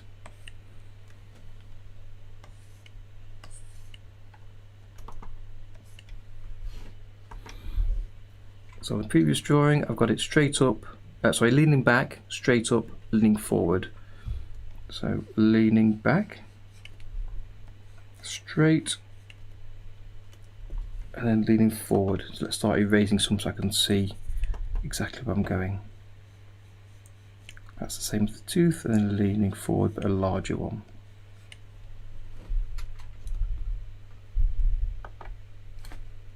Do you mean the guidelines in the menu, Tom, up here? No, it doesn't. No, it has that grid, which I've never found useful, but I'm sure could be useful if you need just horizontal and vertical lines. And it's got the different camera grids in here, but not the actual guidelines now. Okay, let's check on that. That's fine. Make that slightly bigger. It's there. Needs to be further back than that. So it doesn't need to be near the eyebrows. It's curving round a little bit, like that. And then next is the 3/4 here. So again, let me just put this one in and then use the selection tool to select it, make it larger, go into the mouth and up to where the eye is there, with a rotation as it goes round. Let's see how that looks. That's right, yes. Originally that's the traditional camera, what do they call it? Camera stand? The field guide. Yeah, it's for the fields of motion, which is useful for zooming. I know we looked at the zooming options, so if I hit save first, on the Animate Tool, so where you've got the field up here in the Z area, 16 fields, that's these 16 fields here off this grid. So you can kind of use this grid to help guide the zooms. So if you go to 8, you know it's only halfway here across the field guide. But I've never used that myself.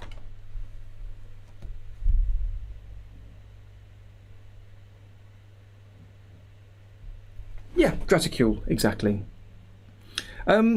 Yeah, I thought they were sort of near the front. Let me turn that off again, full chain. Sort of over his shoulder, you can see there where his arm is. When his arm's all the way back, it's over his shoulder. And they are quite small there, but they just seemed a bit small, a bit too small in this view. So I'm not sure exactly where they should be again. Let's get them on, have them rotating, and then once we can see where they are, we can then decide if they are in the right place or not. So leaning back, straight up and down, and then larger one going forwards.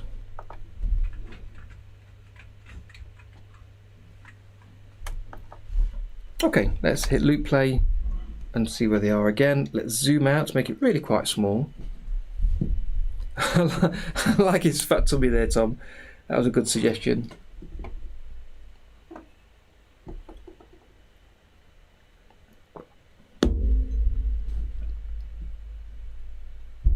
Yeah, the legs are all over the place there. They're not based in reality at all. I need to sort those out. I think even having straight legs coming down is better than that, and have them sort of go around each other like that will be fine. But I'll come back to that. I think myself that's not a bad start for where we want to be.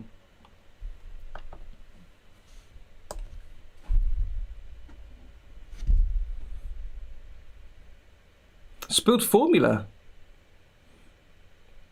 So Tom, potentially then, I was talking earlier about objects coming to life as kind of mini monsters under the sofa. Maybe instead of under the sofa, these are in a lab somewhere. And there's some sort of magic serum that's brought them to life. Or some magic system or machine. Okay, we'll have to have a think about that. The legs leaning backwards there is wrong.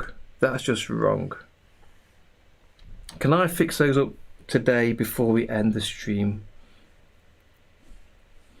Maybe. Let's have a go. Let's have a go. I'm hit saved. So that's all in the right place. We'll jiggle them around, see if we can get them looking a bit more stable. And I think we'll end the stream there. Hey, Jer, thank you. Good to have you with us again. Let's just start erasing and throwing some lines down of where they should look. So I'm looking at the balance here and thinking the centre of gravity is kind of, you know, here somewhere. So the legs need to be either side for him to be able to stand up without falling over. Yeah, so that's kind of, I've got the dropped hip syndrome with a straight leg here and his hip high at the back. So the leg would join here at the back. And at the front it joins here, so you've got the dropped hip working. So maybe that's the way to go with this.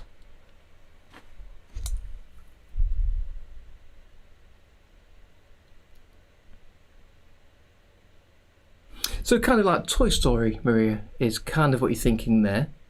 So it's whether they are alive, they actually are alive, or if they come to life. And what the process would be is the thing to consider. So if I'm doing the dropped hip thing here, considering I'm throwing away what I had before for the legs, I'm going to just get in there and erase them all. Let's throw a floor line on so I know where we're standing.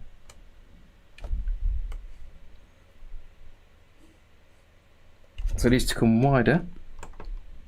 Let me, yeah, so it's there. That comes over to perhaps here. 3/4 view feet, if I can. A little bit of an angle, let's see. And then again, I did this curved leg going outwards thing. Let's just throw that away. Throw it away. It's only a simple pencil line.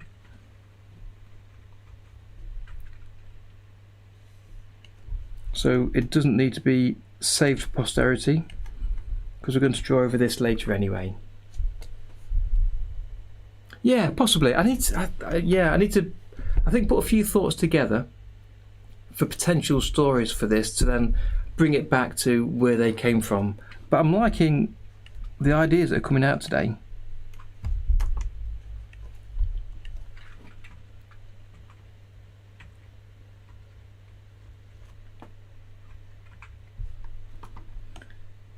Let's take away this leg as well.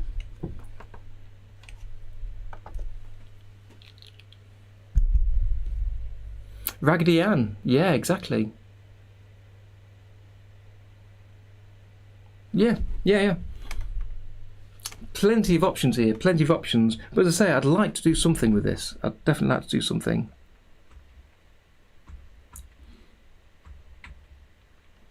Okay, maybe there.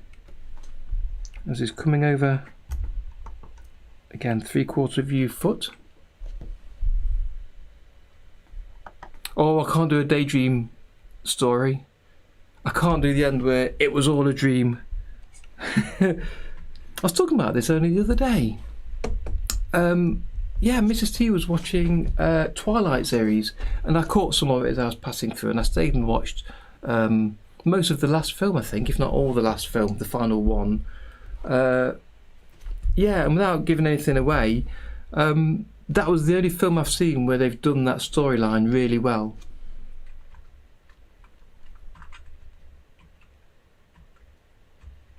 Okay, let me erase this leg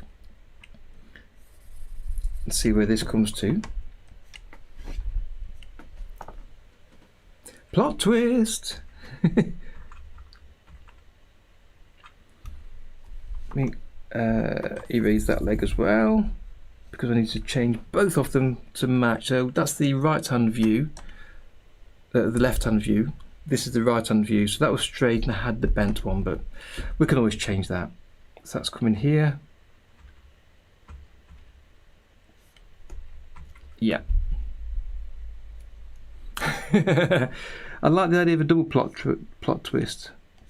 I do enjoy and have enjoyed M. Night Shyamalan's films for plot twists. You don't need to have a plot twist in them, but the idea that you're watching a film and you don't necessarily know the full story, I really like that in films.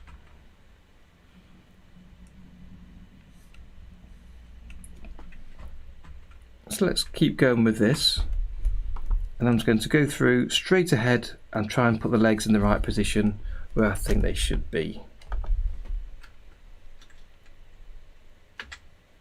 So I hope you've all been doing your own turnaround animations, and at least thinking about how you might do one to help decide on the character you're working on, the proportions of his body, the positioning of the elements of his features and his body, and also any clothing that you can see from different angles here. Hope you're finding it useful. So I'm picturing now where this is going to for the 3/4 views, like here. Yep.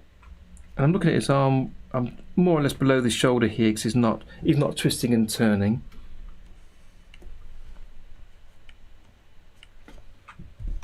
Let me change that foot to be slightly coming towards us. It's a bit too much, I think, there.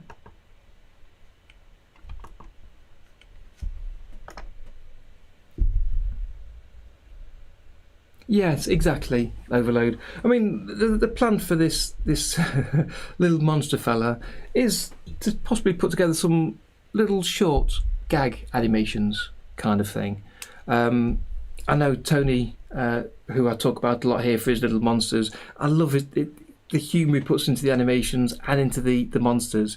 He did one where a little monster walked up a ladder and jumped off onto a trampoline and bounced off out the screen. Nice simple story.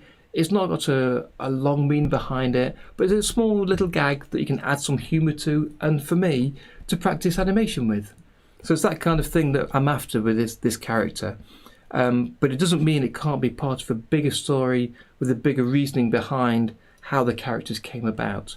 So I'm just going to have a think about how I'm going to do that over the coming days and weeks to see if I can get together a coherent story that works for me to be able to work with this character and maybe add some friends.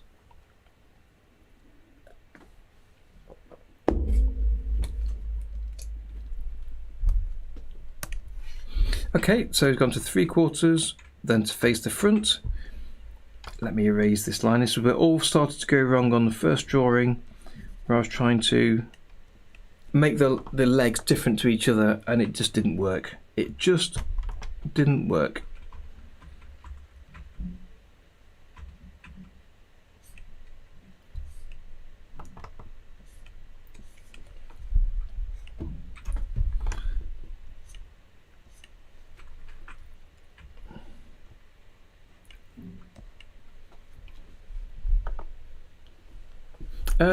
Dead of Night. What was that about, Maria?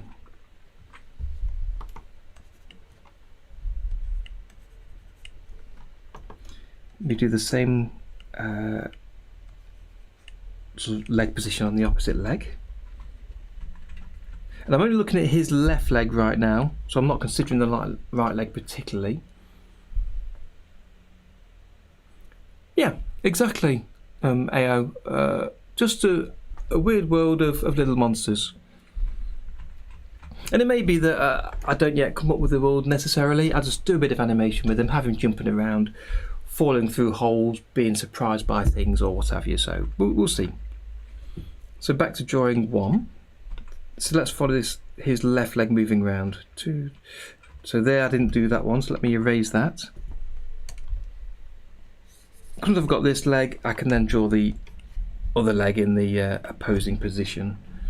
So it goes from here to there. Right, so it's gone 3/4, just like there.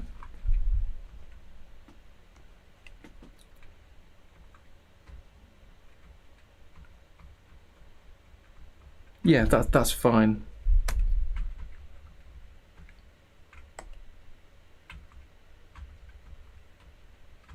I need to move that over, I think. So let me erase that. That's too near the outside. So let's bring that over a little bit, like that. Now I'm taking more time on this today than I will as I actually work with the animation. You can't work at this pace and produce, you know, a few seconds of animation in anything less than a few weeks at this pace. But I'm playing with the character, trying to get a feel for where he is and how he looks. So once I've got that and I understand how the character looks, we should be able to work through it much quicker, as well as sharing drawings.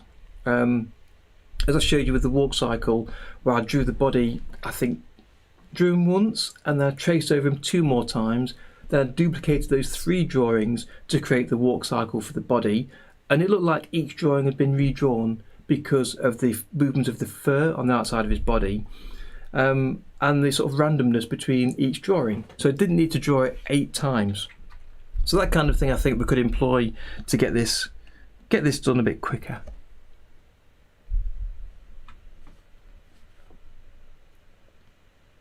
Oh, okay, I see, Maria. Yeah, I love those, the anthologies. Yeah, deja vu horror. Yeah. Oh, we love ventriloquist dummies, don't we? I want to rewatch Memento. Don't think I was in the necessarily best frame of mind the first time to follow it properly. Okay, so let's follow the right leg now. So we'll do the same sort of thing. So let's erase the leg. It shouldn't take too long to do this one, so let's see what we've got. And I'll keep them both straight this time. So let's go from there, swing around 3/4 to there. with his foot as a bit of an angle, of course. Not too much. That's fine.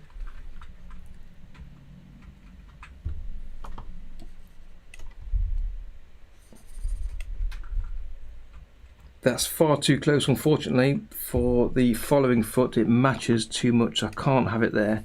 So I'll have to have it on the outside. If I show the onion skin there, it can't be next to that. It has to be further out.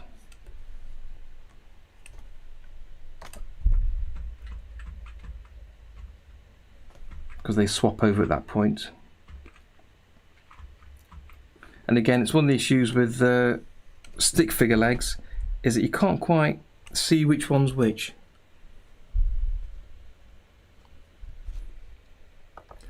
Great, Amar, thank you. I'll take a look at that. Let's move the foot back up to the top, because this is the left foot nearest to us, so it needs to be more visible. Again, let's get rid of this one and think about him keeping his balance.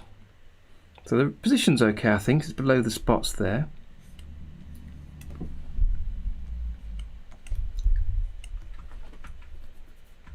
And now they're on the front. And then we're almost there as he comes round, because that's in the right place, I think. Or at least the foot is.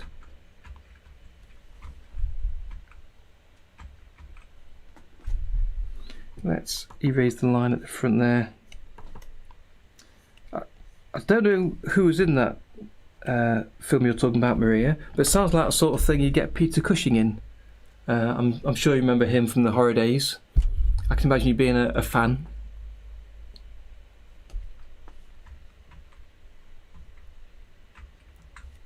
Okay, so that's gone over too far again, so we can just remove that. It's still behind him. And then the following drawing is the front one, drawing one with his leg there, so you need to come back a little bit.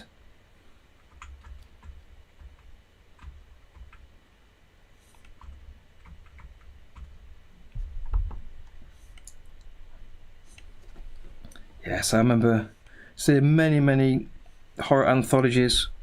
Peter Cushing, The House That Bleeds, one of my favourites. Bit of a classic one of his, I think. Right, let's see how those look. Right, so very simple legs, twinned and mirrored, but at least stable and holding his body up. Yeah, I thought you might be, Maria. Peter Cushing and oh, can't believe I've forgotten his name. Peter Cushing and Lord of the Rings and Star Wars and all sorts, but anyway.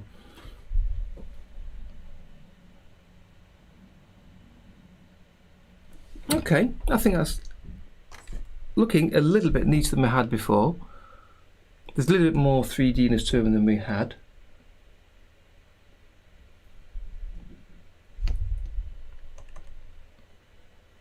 Yeah, don't have to go too fast or get too dizzy. Here we go. Christopher Lee, thank you. Christopher Lee, how could you forget his name? Christopher. Old Dave did his impression of Christopher Lee, I remember.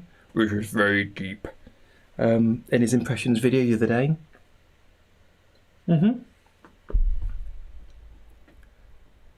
Yeah, the Alistair Sims Scrooge, I remember that. He was Bob Cratchit, was he? Okay. Mervyn Johns, don't know the name.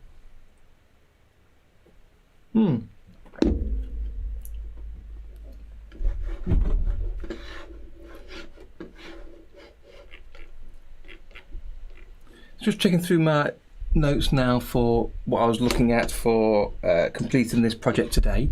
So the plan today was to draw this in sketch form to get the rotation right, to work out the position of everything I had previously on the monster drawing, considering what I might want to add, as we said, adding waistcoat, belts, clothes, hats, what have you, boots, who knows what. So that's done. I'm really happy with that. I also wanted to then start the actual final drawing, so create this image and to copy it over onto another column and then trace over it as a neater version, so I can cut out all these extra lines that I've got for placements. even though I didn't really add enough, and I've erased quite a few of them. But then I wanted to draw the neat over and then add some colour. But I think I'm going to have to do that next time. Absolutely. Lee and Cushing together and Vincent Price. Yeah. I bet I would, Maria. I'm a fan of lots of those old horror films. I saw lots of black and white and old colour films for many, many years. Something in my family we've all watched and enjoyed. Love them, absolutely love them. Right, so I'm going to leave this here for today. So I'm going to jump onto the Discord server in a second and take a look at everything we've been talking about over there. And to see what we've been chatting about and to join in the chat on where we were. But I'm going to leave that for now. As I say, I won't be here next Sunday, so I'll be back hopefully the week after on the Sunday. If not, then the following week. Just keep an eye open. I will be on Discord through the week. I can't keep away from it, I'm afraid. It's on my phone, so I'll keep an eye on that. But I hope you can join me next time. It's been nice having your company today. I had a lot of great chats. Really appreciate that, and lots of good feedback to help with this little monster character. So thank you for joining me for that. So I'll see you next time for another stream. Thank you Maria, thank you Munka. Catch you next time hopefully, and I'll see you next time. And that's a Darren Tea. Have you always wanted to animate but didn't know how to start, and software seemed expensive and difficult to use? Well, with OpenToonz, it's free, powerful, and once you know how, it's easy to use. And it's my mission to get you animating with it today.